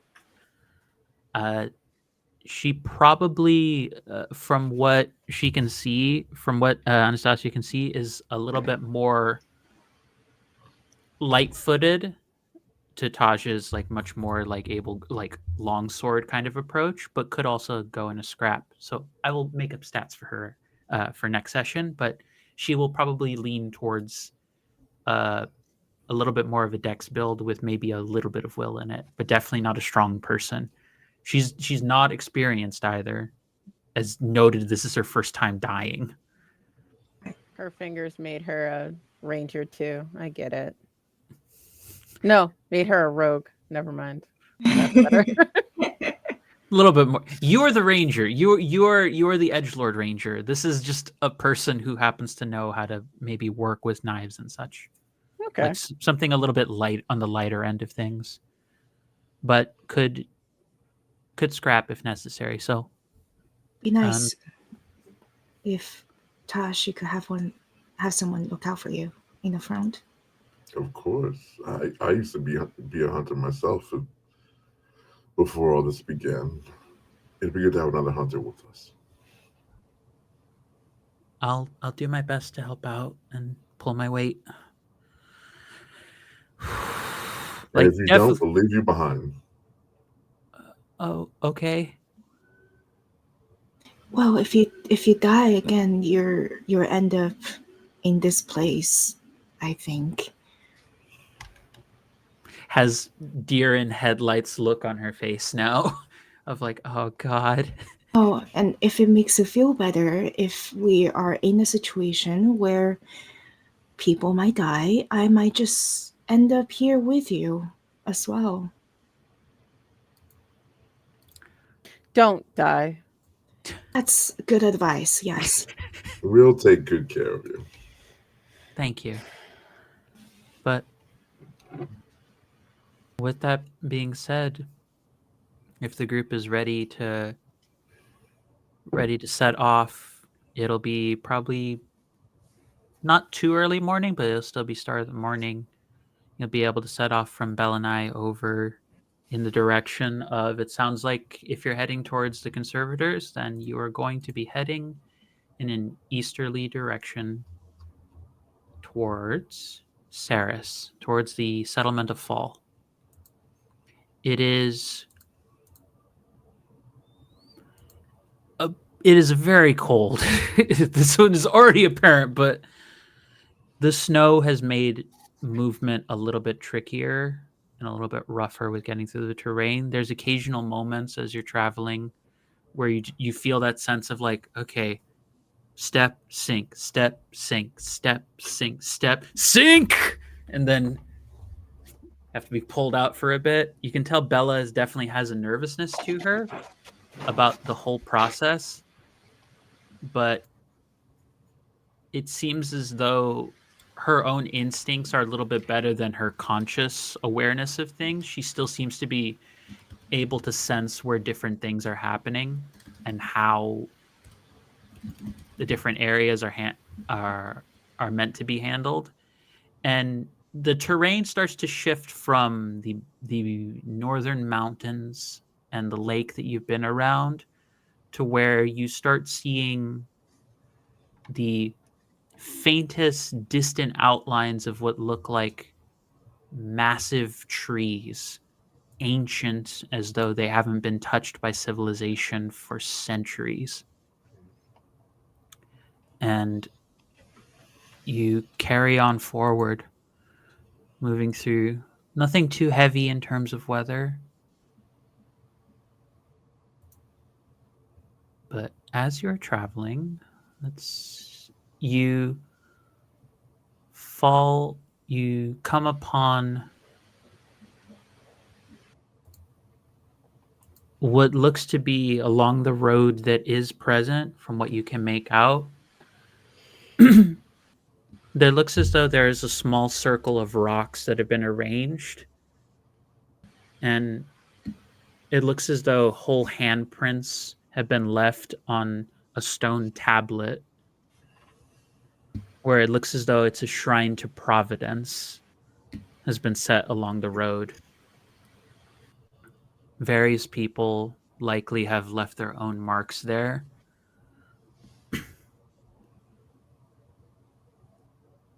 And you see a bit in the distance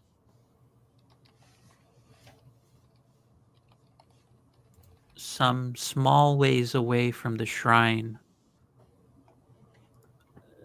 It looks like the equivalent of a small chapel. I'm thinking of stuff in like the South where it's like a small chapel where like a relatively small congregation could meet on a Sunday or what have you.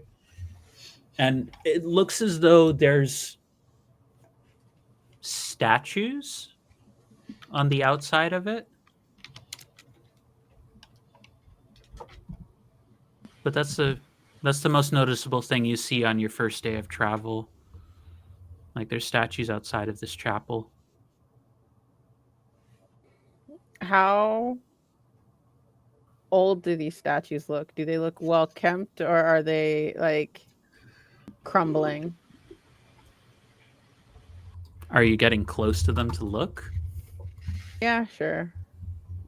As you get close from a distance, there was sort of an off-white, bluish kind of color to them that you couldn't tell what the material was.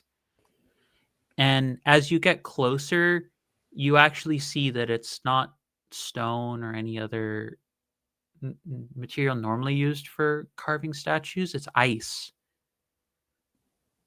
And you see the outlines of people.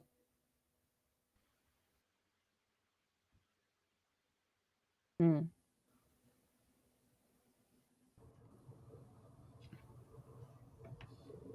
I'm a back away pretty quickly.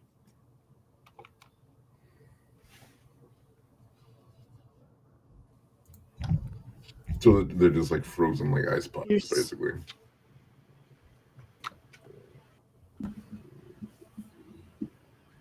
And I will say to Heerly, because you got the closest statue to you, you see the eye turn to look in your direction.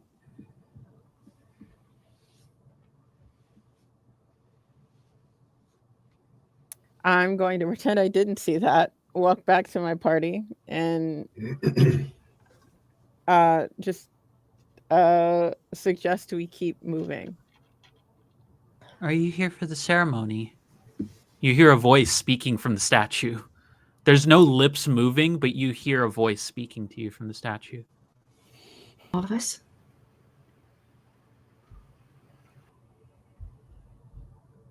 All of us, or just to hear this? Tahirli's the only one who said they got closer to the statues, so Tahirli gets to hear this. Oh, great. You chose to be you ended up the rogue, and you chose to get close. Yeah, It was gonna be whoever got there first. Mm-hmm. I'm just shaking my head, like waiting for one of them to respond. I'm just like, Tahirli, what's the problem? What did you see? You didn't hear that? What? Nobody else heard it except for Tahirli. Did someone talk to you? Are we here for a ceremony?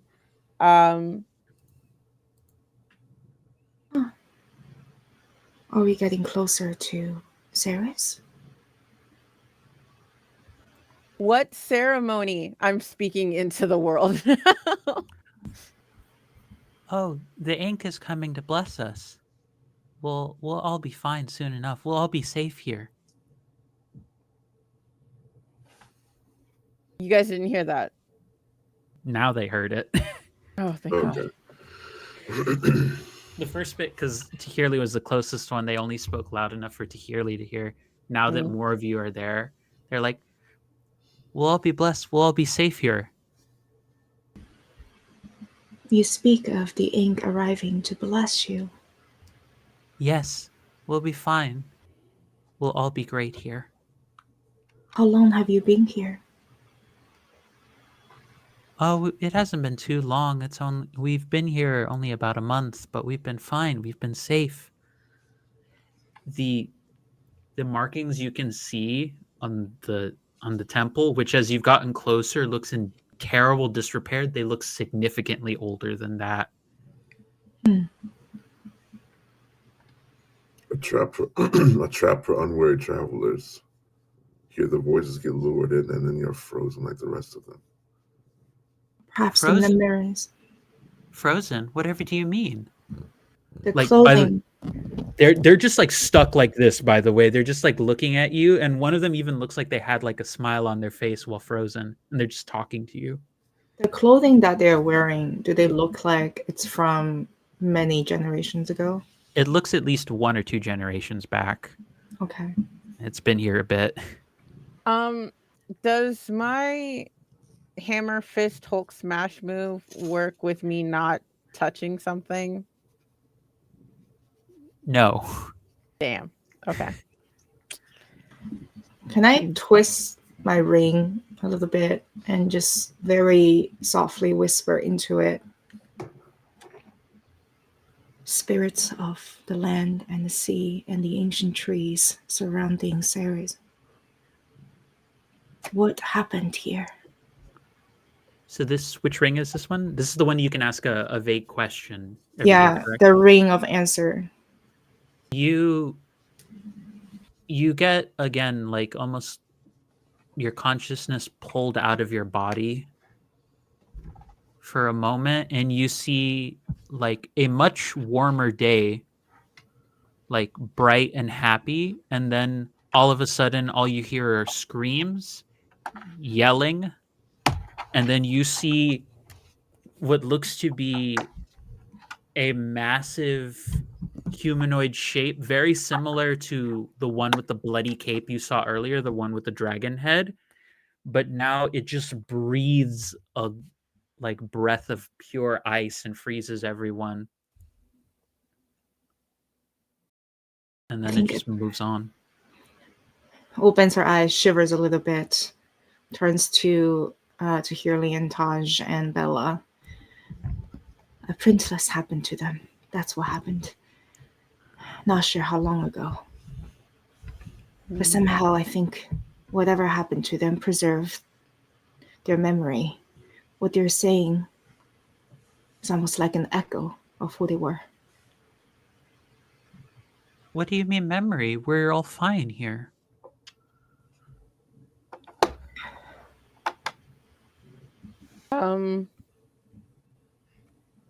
Can I go to the old... You said it was a temple, right? Yeah, basically. Just think like effectively like a chapel that's kind of run down. Okay, can I go over there and hold out my silver chalice?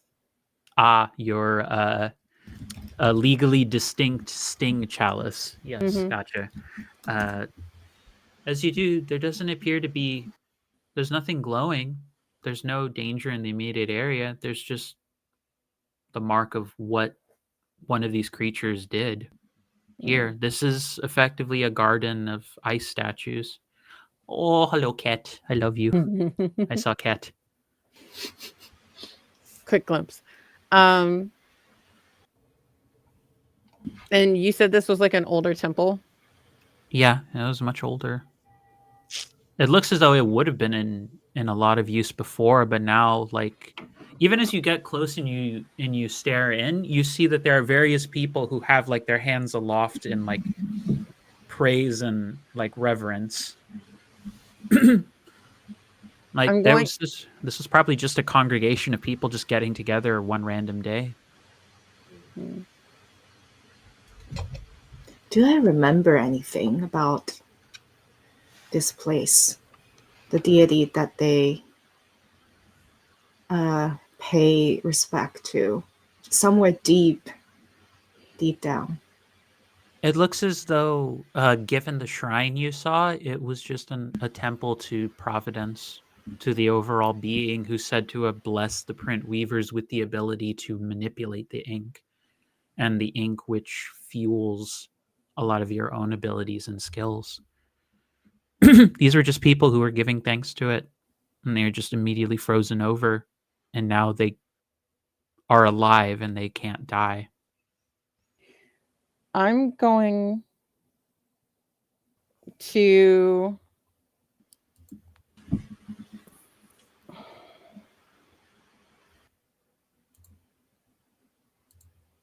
it looks like I'm praying, but I hold on to my chains that are around my neck and simply say, mostly to myself, may your memory make way for the future. And then I'm going to do my ink splashy Hulk move and destroy the temple. Okay.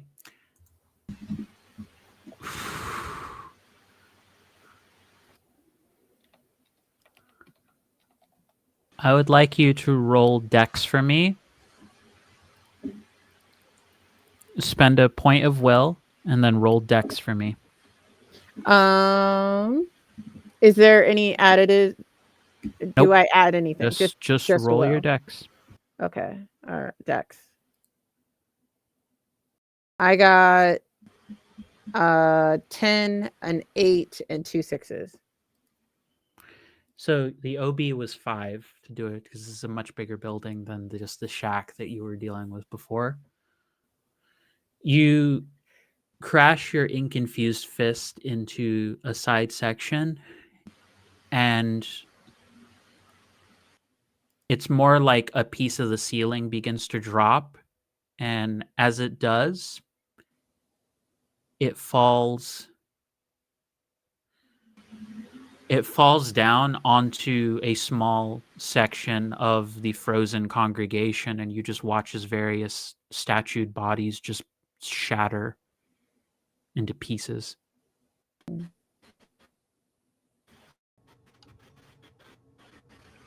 What happened to the bodies when they shatter? If you get close to the pieces that are broken, you still hear them all individually talking, just saying, "It looks as though we've been blessed. Providence has come for us."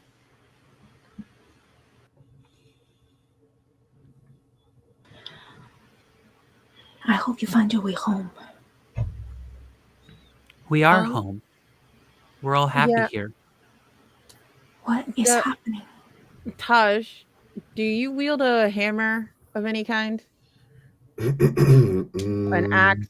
Anything? All I have is my great sword, my long sword.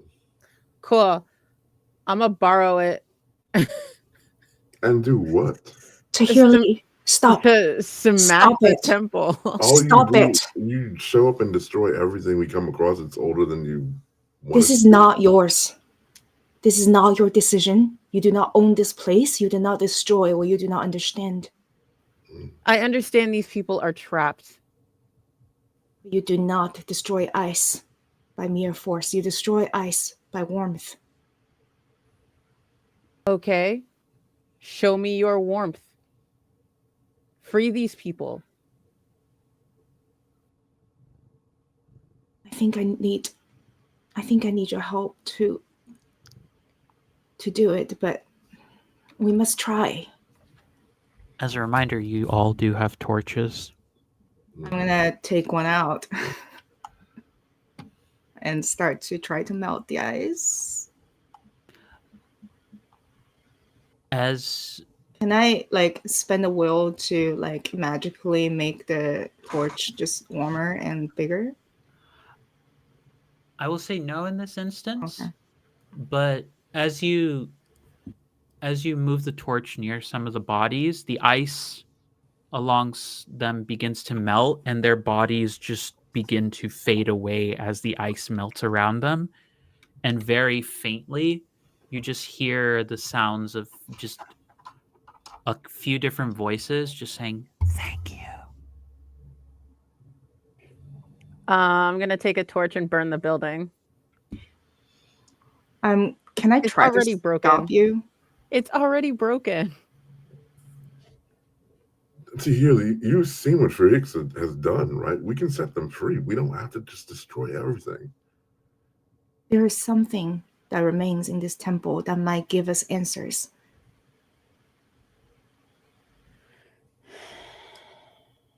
They were here to do something. They were here for a ceremony, what they believed in. We don't destroy it immediately before we have learned anything.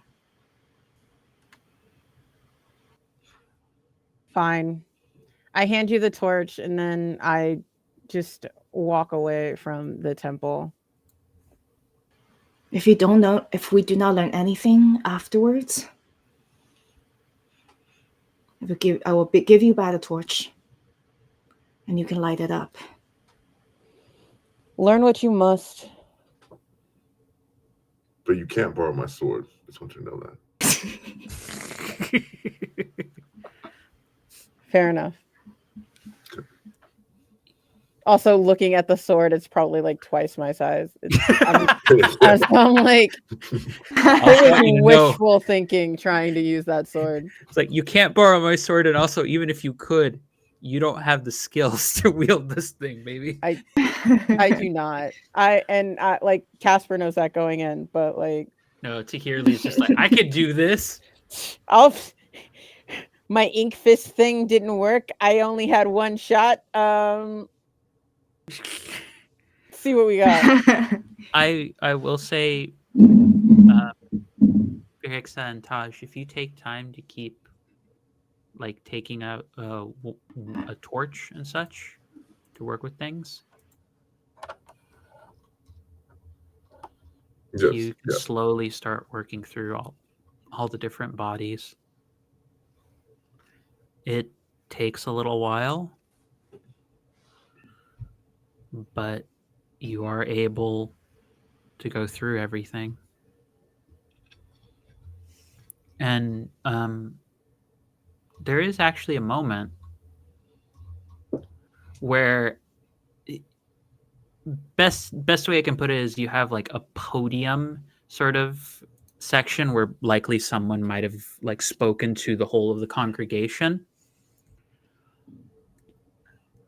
There looks as though there is an insignia that has been inscribed beneath the podium. What does it say? You're unfamiliar with the language, but it looks as though it is... It's like someone took the representation of a snowflake, and if you know I forget what the name of the official staff is. It's Caduceus staff, the one with the two swirling snakes that's often used in like medical settings. And that can sometimes be used as a representation of life. Mm-hmm. Those have been inverted with the snowflake sort of image placed over it. Wait, so a Caduceus staff originally there and then a snowflake on top of it? Inverted Caduceus staff. So the snakes are upside down with a snowflake on top of it. That is the whole of the symbol. It's not like there are two different ones, though. It's one full symbol that's composed of a snowflake-like shape with an inverted Caduceus staff. Wow. It is not a symbol that you've ever seen before. And I will note it's likely something that would have been missed had the whole temple gone in flames. I'm going to take out my book this is not what this book is for, but that's the only good book I got. Fair. And and I'm gonna like use pen and ink to sketch out to my best ability what this symbol looks like, so we can ask somebody what it means when we eventually find people.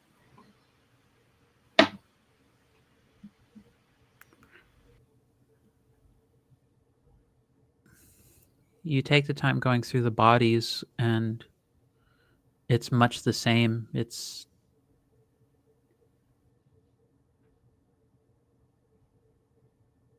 They melt, they fade away, and you I would say both Firixa and also Taj, since you stuck around, you're both hearing the voices saying thank you. Just very faintly. And it's a completely different tone than the voices, because as you're doing this, all of these bodies are still trying to talk to you. They all still think that you're just like someone who's come to attend. They have no awareness of what's happening until they melt away. Once they melt, it's just like, thank you. But all the while, they're just talking to you like, oh, have you come to join? We're getting together to sing today. It's such a beautiful day. I think each voice fills Taj with a little bit of grief until we get to maybe the last one, and Taj is definitely feeling a little wrecked over hearing these voices. Similarly, yeah. But as we are still going through the bodies, as they're like trying to talk to us, Firixa will respond to one of the ones that says we're going to sing today, and we'll just say, will you sing to us, please? Just so we could practice with you? It's very haunting that when you ask this of them, a few of them almost seem to do like singing in a round, so that it's like filling the space with that sort of, it's at first starts very joyful, like the first thing that they all sing as before they're fully melted is extremely happy, and then as they're slowly being fading away, it becomes more mournful until the entire temple is cleared out, and the front area, the last of the statues, as they're melted away, it's just all gone. When Firixa and Taj are finished, and like I can see that they're like emotionally wrecked or whatever, I'm going to grab a torch, and light the temple. I'm like Tahili is extremely frustrated, and just walks past both of my emotionally wrecked companions and just says, that's what you get for holding on to sentiment and nostalgia. And then just is ready to move on. I hope you realize one day that what you see from the past sometimes is the future.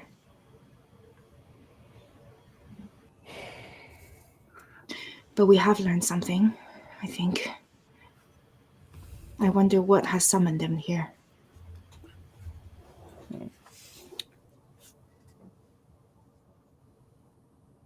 By the way, all of you, I think at this point, will notice above in the sky, with what appears to be wings made of crystalline ice, there's a creature flying through the air. And when you look out to see it, that first you see one head, then you see two heads, and then you see three heads. One that appears to be almost draconic, one that is lion-like, and one that is goat-like.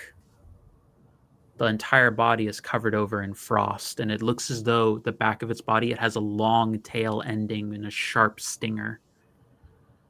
It looks as though it's been drawn by the temple being set on fire. We have to run. The creature flies by. It seems to make a swoop of the area, and then it just carries on.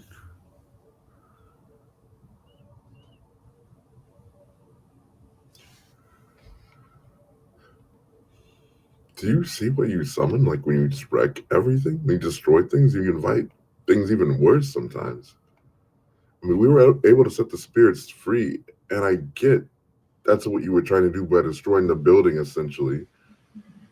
But we were also able to help these souls. Not everything needs to be destroyed right away as soon as possible. It's all going to fade in time. I mean, for once for Hixia, sorry for Hixa. For once for Hixa, your ability to communicate with the spirits and the beyond was powerful. We just don't have to. We just can't destroy everything before we understand it.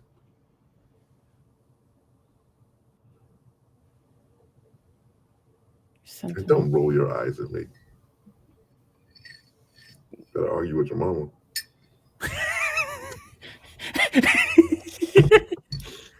There is a pause, I will say, Tahirli, where Bella, who's more been in the background of all of this, actually tries to get your attention and asks you, Tahirli,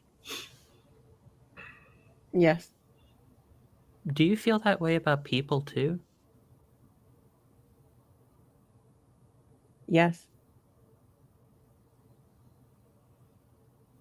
Do you think there's a point where some of us just deserve to be removed?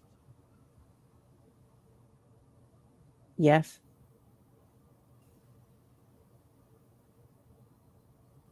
Myself included.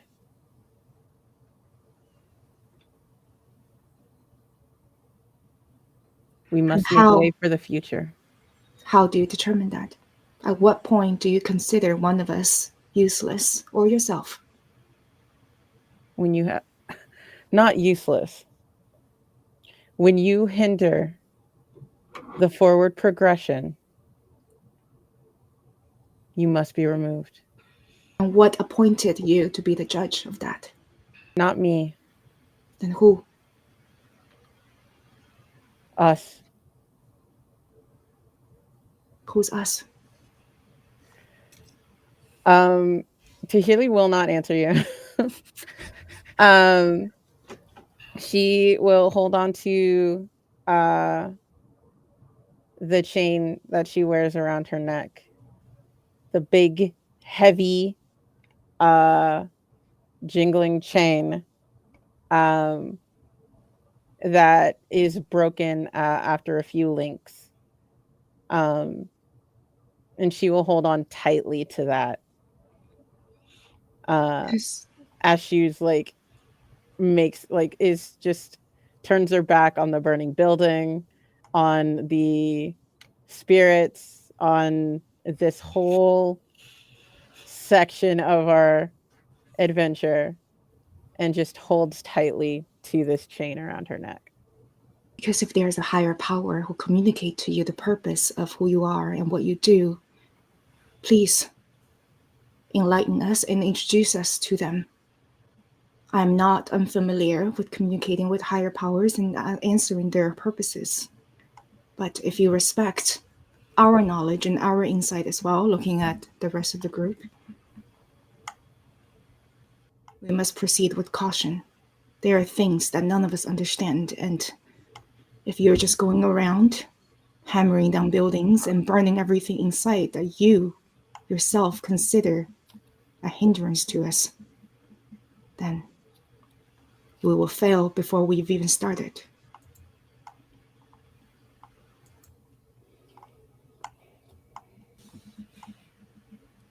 You hold on to your beliefs. You speak with your dead. And I will have mine. Can we continue? You do see that the light is beginning to fade a bit. Night is going to be upon you, and if you want to be safe for this evening, everyone will have to give up 10 drops of ink in order to create a circle of safety for everyone.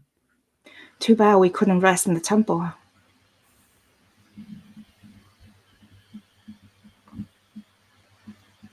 Start drawing ink. Yeah, I'm just gonna put my 10 drops wherever you need them, and like just whatever. Here, take the 10. Draw your stupid circle. I'm gonna take my marbles. I'm gonna go home. I'm gonna take my ink and I'm gonna go home. Yeah, it's like whatever. At this point, I don't care, lady. Listen here, Necro Barbie. You don't control how I feel about things. But I don't want to play with you anymore. it's just a more passive aggressive version of that thing of freaking Andy from Toy Story going, I don't want to play with you anymore. Drops. His picture of Felix just dropping to the ground. But during the first evening, depending on if anyone stays up and takes watch at any time. Wait, are we warmed a little bit by the fire of the burning building? I mean, it's a huge temple. That fire would be big. it just depends on how long it lasts. Does it burn that much? Like, I imagine the temple is not entirely made of wood. It's like, No. you know what I mean? Like, it's The gonna be entirety of stone. it is made of wood. Yeah. But it lasts for a bit. It lasts for a chunk of the night, but it's not gonna like last for like the entirety of the whole Yeah, no, I'm gonna sit you are by the warmed up a little bit. You're yeah, like, I'm gonna sit with my you know back what? to I the got fire. a fire. I have my Like, own fire. it's like whatever. Stay mad. I'm toasty. I will say Throw that- marshmallow at it. all the marshmallows, all the marshmallows that Takirli did get to have. Felix is just chucking it in the fire. I will say, as you are taking your time to rest and sleep in the evening, anyone who does happen to stay on watch, you will find around you at one point or another. Let's see. Actually, I would like everyone to roll me a d10. Okay. Tell me if it meets a success or not.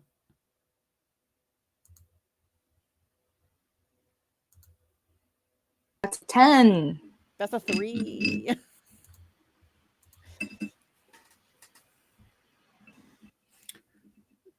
Mark, what did you get? Sorry, I muted myself. Yeah, got a success. Okay. And I'm going to roll for Bella to see if... Nope. So, Chihirli, as you are sleeping, basically throughout any of the watches that happen, Firixa and Taj, your rest is uneventful. No disruption or anything. Despite the cold and having to set up for everything, you are fine. Is it because Bella. my conscience is clear? I will neither confirm nor deny that's a shot I'm fired sorry. that I'm not Role taking play, though. I'm responsibility sorry. for. You assume I have a conscience. That's on Oh you. my gosh. That's I fair. have no conscience. I'm the shadow. So with what's happening, Bella seems to be, for anyone who happens to notice her at any point in the night, she has extremely fitful sleep. Just is not handling being out here the best in the new state that she's in. Chihirli, you have dreams at different points of people you may have known when you were younger, maybe parents, maybe other individuals, just cycling through your mind in happier times, moments where things were not so embedded in survival. Whomever is important to you. And then in the midst of those times, you just see a few of them just light up in flame entirely. Almost like a few of them are about to say something that feels meaningful to you and then just burst into flames. But perhaps more significant, I think, to Tahirli in terms of survival is like you wake with a start near the end of the night's rest, and you see once again the spirit warrior with the wolf's head helmet just wandering near the camp. And it looks as though it goes over to where the temple used to be, and it's almost like if it had its sword, it turns it up, it turns it down, and it rests its head almost as an acknowledgement of respect of what's happened. And it seemingly just stays there as a guard for a bit of time.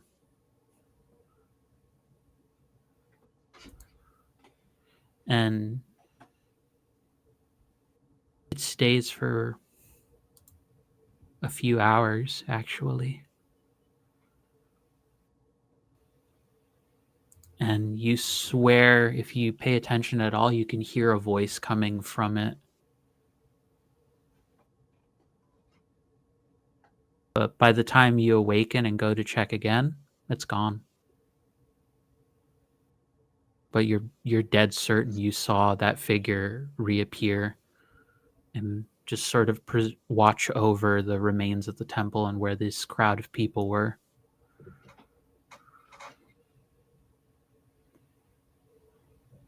Morning arrives. The circle of protection around all of you, the moment that you all step out of it, it will be done.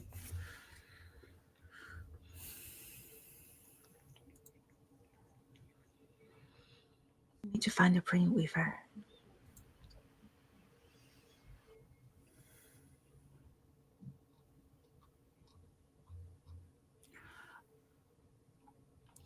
No, we You won't seem find to him. have all of the answers. So where are we headed? Well, first we have some breakfast. There are rations. There's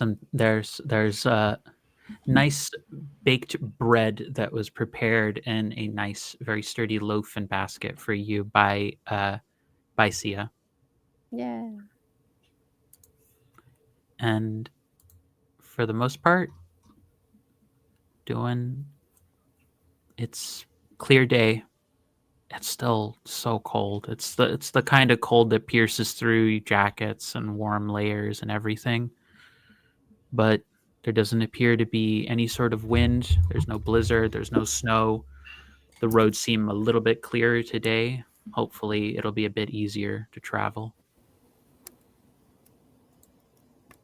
Bella, Yes? how are you?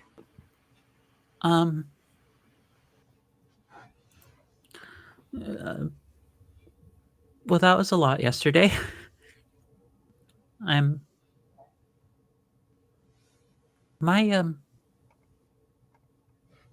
wife didn't end up like that, did she?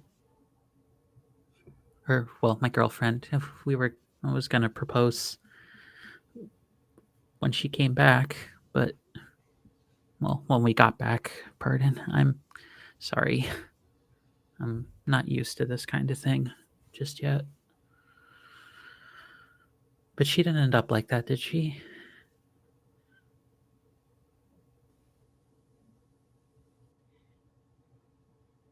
Looks at Taj, actually. The truth, you think?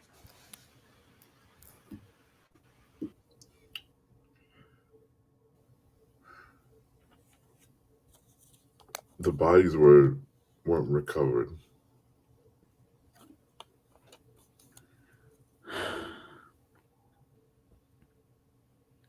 So are you saying they could be wandering around? Whatever ended up wandering around the body, it's no longer your wife. The wife has departed, like the ghosts that we said goodbye to last night. That part of your wife, she's going to stay with you. But we have to warn you that the body might come back. You might see it again, and you'll have to be ready. Okay. I'll try. It's okay not to be all right. Thank you. She's just like steadying herself. Like she's definitely she's a bit older than Tahirli, but not by much. Whereas because Casper, you said Tahirli's like around like 20, right? Yeah, she's young. Yeah, yeah. Bella's like 26, 27 at most. So older than Tahirli, but not like that much. Gonna put a hand on Bella's shoulder. It'll get easier with time. But Shirexa's right. It is important to feel your feelings. It doesn't really get easier, but you sort of get better at pretending it is, and then it does.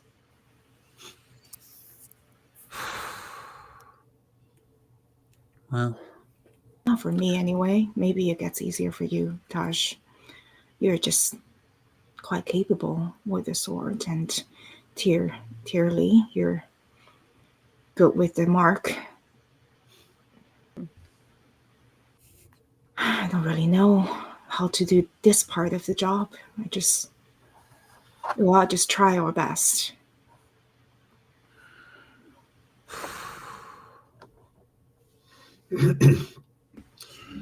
I don't know about the rest of you, but I'm freezing my ass off, and if we get moving, we can warm up a bit. okay. Yeah. You begin another day's journey, second of at least 4 days you will need in order to make it over to the settlement of Fall. Carry forward. Path seems to be carrying on without any issue. And you find yourselves coming upon a strange sight.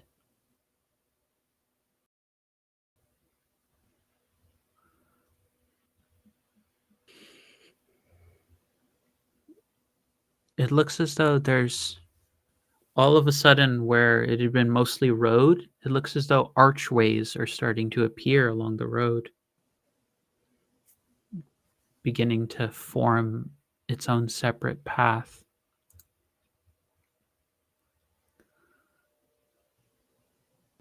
And to your eye, Virexia, the way in which this sort of matrix of archways are formed and built together, it seems to be for a magical purpose.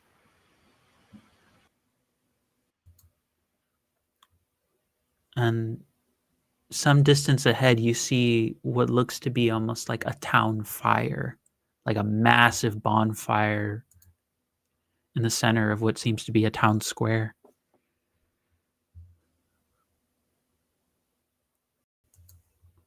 The town seems to be warding itself against something, the way it's built. I wonder what you're up to.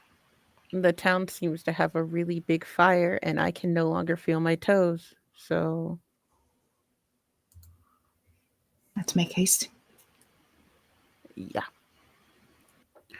You pass through and you see that there's relatively like humble homes that have been built around to make this sort of circle around the town square.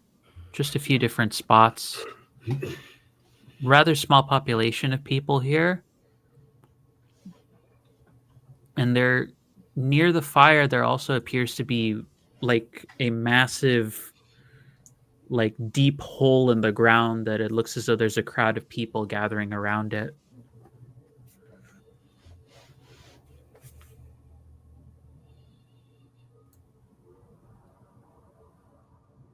Excuse me, if I could like approach the closest, like maybe slightly more isolated person. Yeah, you would see strawberry blonde, light brown skin, bit bit of a cooler undertone, has a little bit of acne across the right side of the face, and the left side of the face looks like they have like a small burn mark that goes across it on one spot. He doesn't look more than like 20, 21 years old, but he's like, "Oh, hi. Hi, Um, I'm Furixa. What seems to be the occasion? oh, it's no real special occasion. Folks are just trying to see if they can commune with anybody today.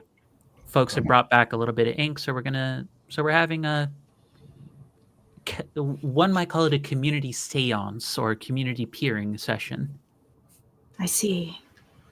And when you look down into the hole, halfway up through it is a pool of ink that has just been deposited into the hole.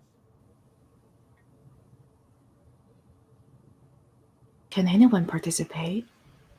Yeah, sure. If feel free to take a look inside. Most folks just end up communicating with an ancestor or maybe somebody who an extended family member they used to know, or maybe even a friend who they lost track of, when all of gestures around kind of casually this happened. But, maybe you might get lucky and find something else. And like a moth to the literal flame, Furixa is going to step towards the fire. Do you look into the ink? Do you look down? Absolutely. Okay. Roll me a d10. Tell me what the result is. Okay.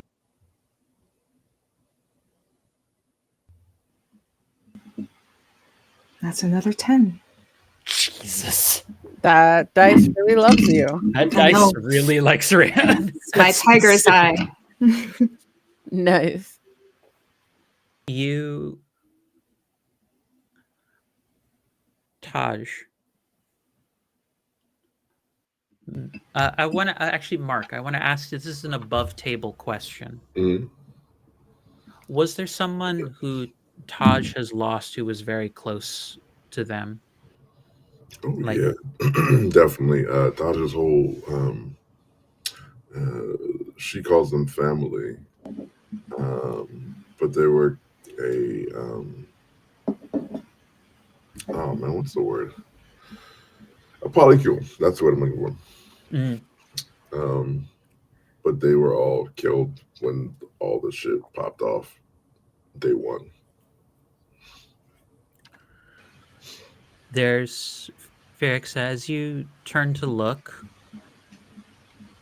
in the ink, you feel that since this time it's less of your body like just jumping out of you, and it's less of a sudden like someone pulling you from it, and it's more like your spirit just sort of gently leaving your body. And it's almost like you're sinking down beneath water, like imagining just if you were just to dive down into the depths of somewhere very deep. And as you're swimming through, you see images of a much younger Taj and various people who Taj is smiling around. But then you watch as various creatures are appearing, and these individuals are being pulled away at different moments.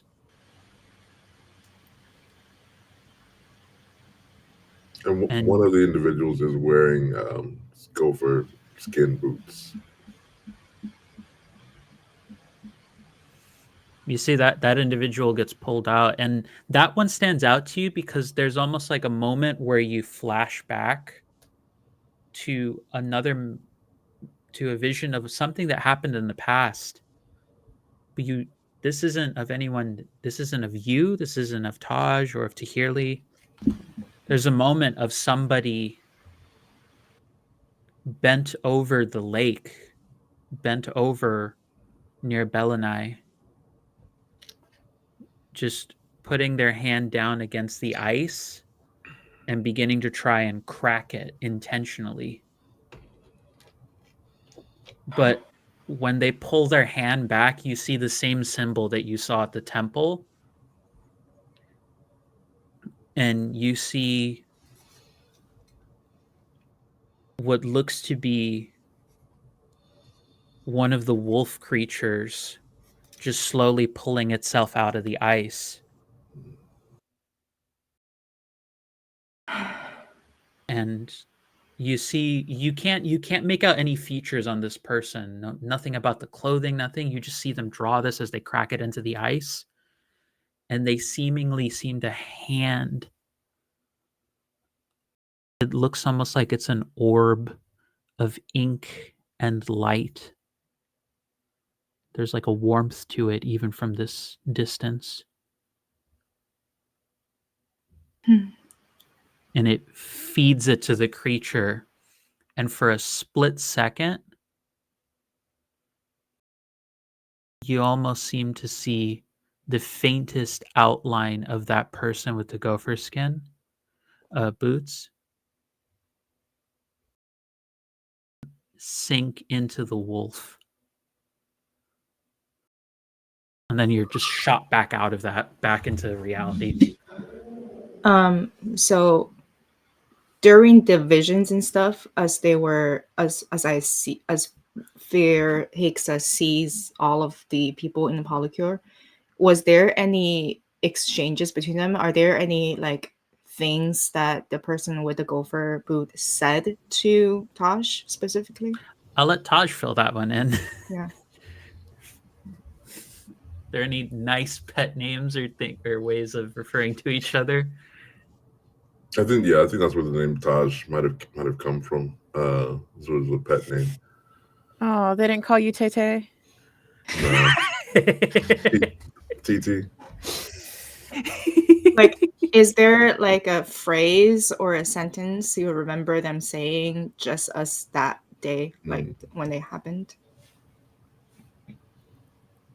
I think they would always say to Taj, don't furrow your brow. There's happiness in life. Something along those lines. Okay. So I think as Felix gets shocked back to reality, still a little bit dazed and in the in-between state, she turns around and Tash is nearby, I think, and she kind of, her expression doesn't look like herself, but takes on the expression of the person in the gopher boots. And she just opens her mouth and you hear, Tash, don't furrow your brows. There is still happiness in life. Excuse you? What did you just say to me? What?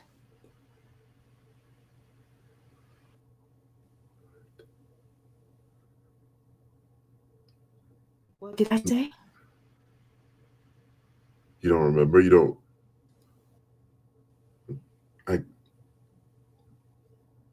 I need a moment. You sure know how to make friends. And for the best. Tahirli, do you look into the ink at all? No. I have no need to look into the ink. I think you would probably notice just from looking around and being of the particular persuasion that you are in your line of work. There are a few individuals who are looking at you just from around the crowd, just scattered throughout, who look like they're They're keeping an eye on your gear. Mm. They want my snow boots. um, yeah, I will keep a mental note of like a basic description for these individuals. It's like just like basically taking police reports on them, like average height, weight, general features, no noticeable. Like it's brown and brown, 5'2", white Caucasian, like a Caucasian male situation. Of just like every one of the people who are like eyeing me sideways. And I'm going to kind of shimmer in the shadows, staying warm. I'm I'm away from the ink pit, because that just told I'm not interested in ink magic other than to do my destructo blast. So like whatever that situation is like, okay, cool. That's nice. I'm gonna stay warm over here and just sit and watch everyone. I'm keeping an eye out on Taj, because it's not often that I ever see her flustered. So I'm just keeping an eye on Taj and just like, especially after what the ink did to Fihixa. I was like, ink did some weird stuff. Okay. I'm gonna go away Taj from is that. upset. Yeah, that's a no from me. But I will like point the people out to Bella to help her, like as like a training thing. It's like, you see that guy over there, the 5'5", brown and brown, white, Caucasian male. Yeah. Yeah, well, he's staring at us. So, there's a friend over there too. It's like a basic rundown of all the people who are looking specifically at me. Just to keep her aware. Yeah. Of her surroundings. It's basic, very, very like level 1 training. There's another person who you did spot earlier who comes up to her, just trying to talk to her. It's like, hi, welcome to Portunus. It's nice to see some new folks come in. Is there anything that we can get you? Do you need any wares? Could we possibly interest you in some new weapons? And the individuals, you see them moving a little bit closer and closer to Bella, and you do notice their hand that they're keeping at the side is just like has a little bit of like the sticky fingers kind of like gesture. They're like, How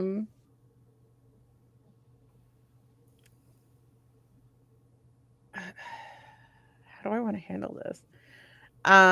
This will be the last moment of the session, by the way, so decide wisely. Okay, cool. No pressure. So all the pressure. I'm going to inch my hand like closer to my arrows and like hold them kind of like up my sleeve situation. I'm about to turn them into really long daggers, because they're like really too close for me to. Yeah, because like sticky finger dudes, I'm like, all right, cool. This is gonna be very interesting, and like I don't have like I don't have any willpower to spend, but I do want to like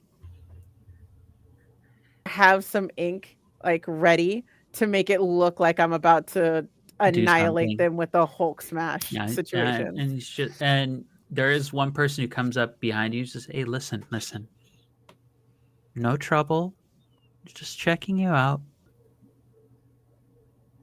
If you need anything, because I get the sense you do you do similar work, feel free to just ask around. We'll be sure to get any job you need done. Yeah, what I need from you and all of your friends is not to approach me and mine, especially from behind. We will come to you when we need you.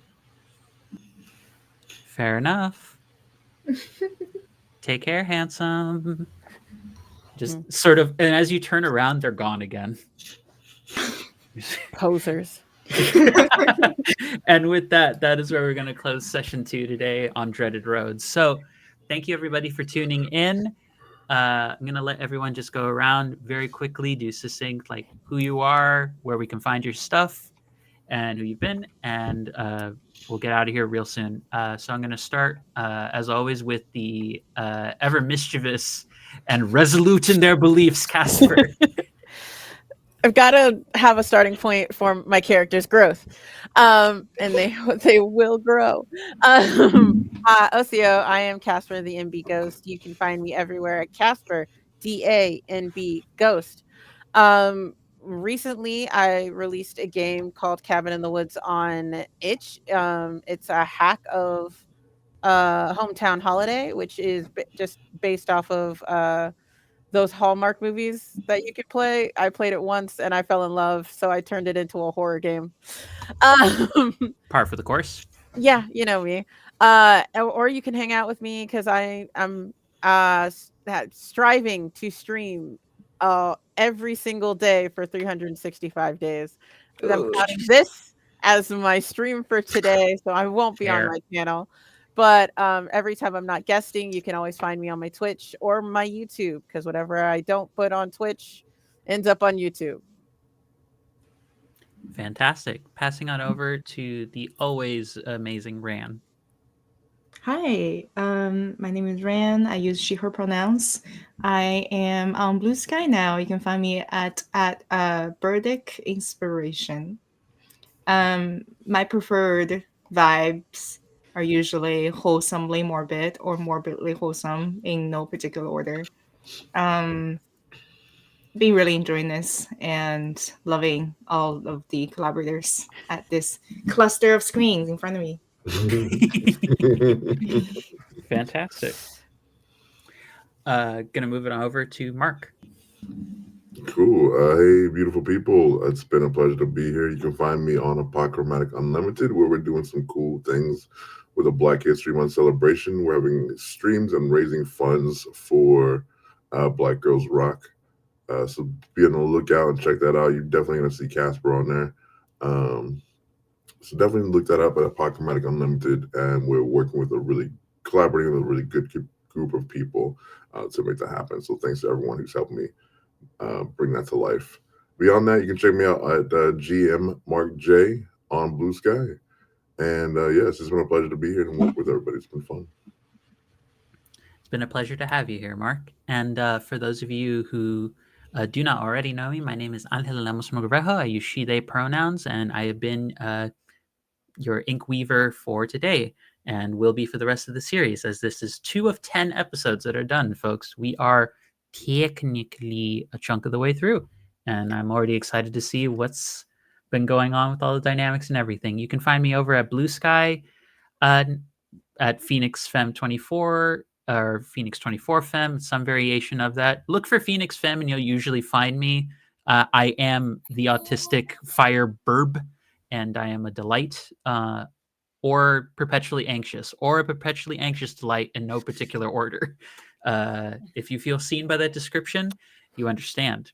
But I currently don't have too many other projects going on outside of what was part 1 of a series finale of the Cypher System campaign I've been on Mondays over on Sword and Key. And the second half of that is going to be happening this next Mondays. I believe it's 6:30 p.m. EST and 3:30 p.m. PST. I have gotten to play a Bat Death God who fell in love with a very, very Scottish woman from a tale that may end up in a triad. These are situations I don't expect to have happen, and then they do. Because I am the gay polyamberb. I just keep polyamory saves lives. It's saved a god from succumbing to despair. So you know what? Conservatives be afraid. But on that note, thank you everybody for tuning in. It has been an absolute pleasure to have you here, and we hope that you will continue to return and support all of our projects here on Girls Run News World, as we are in the midst of working on a few other things that will be coming up.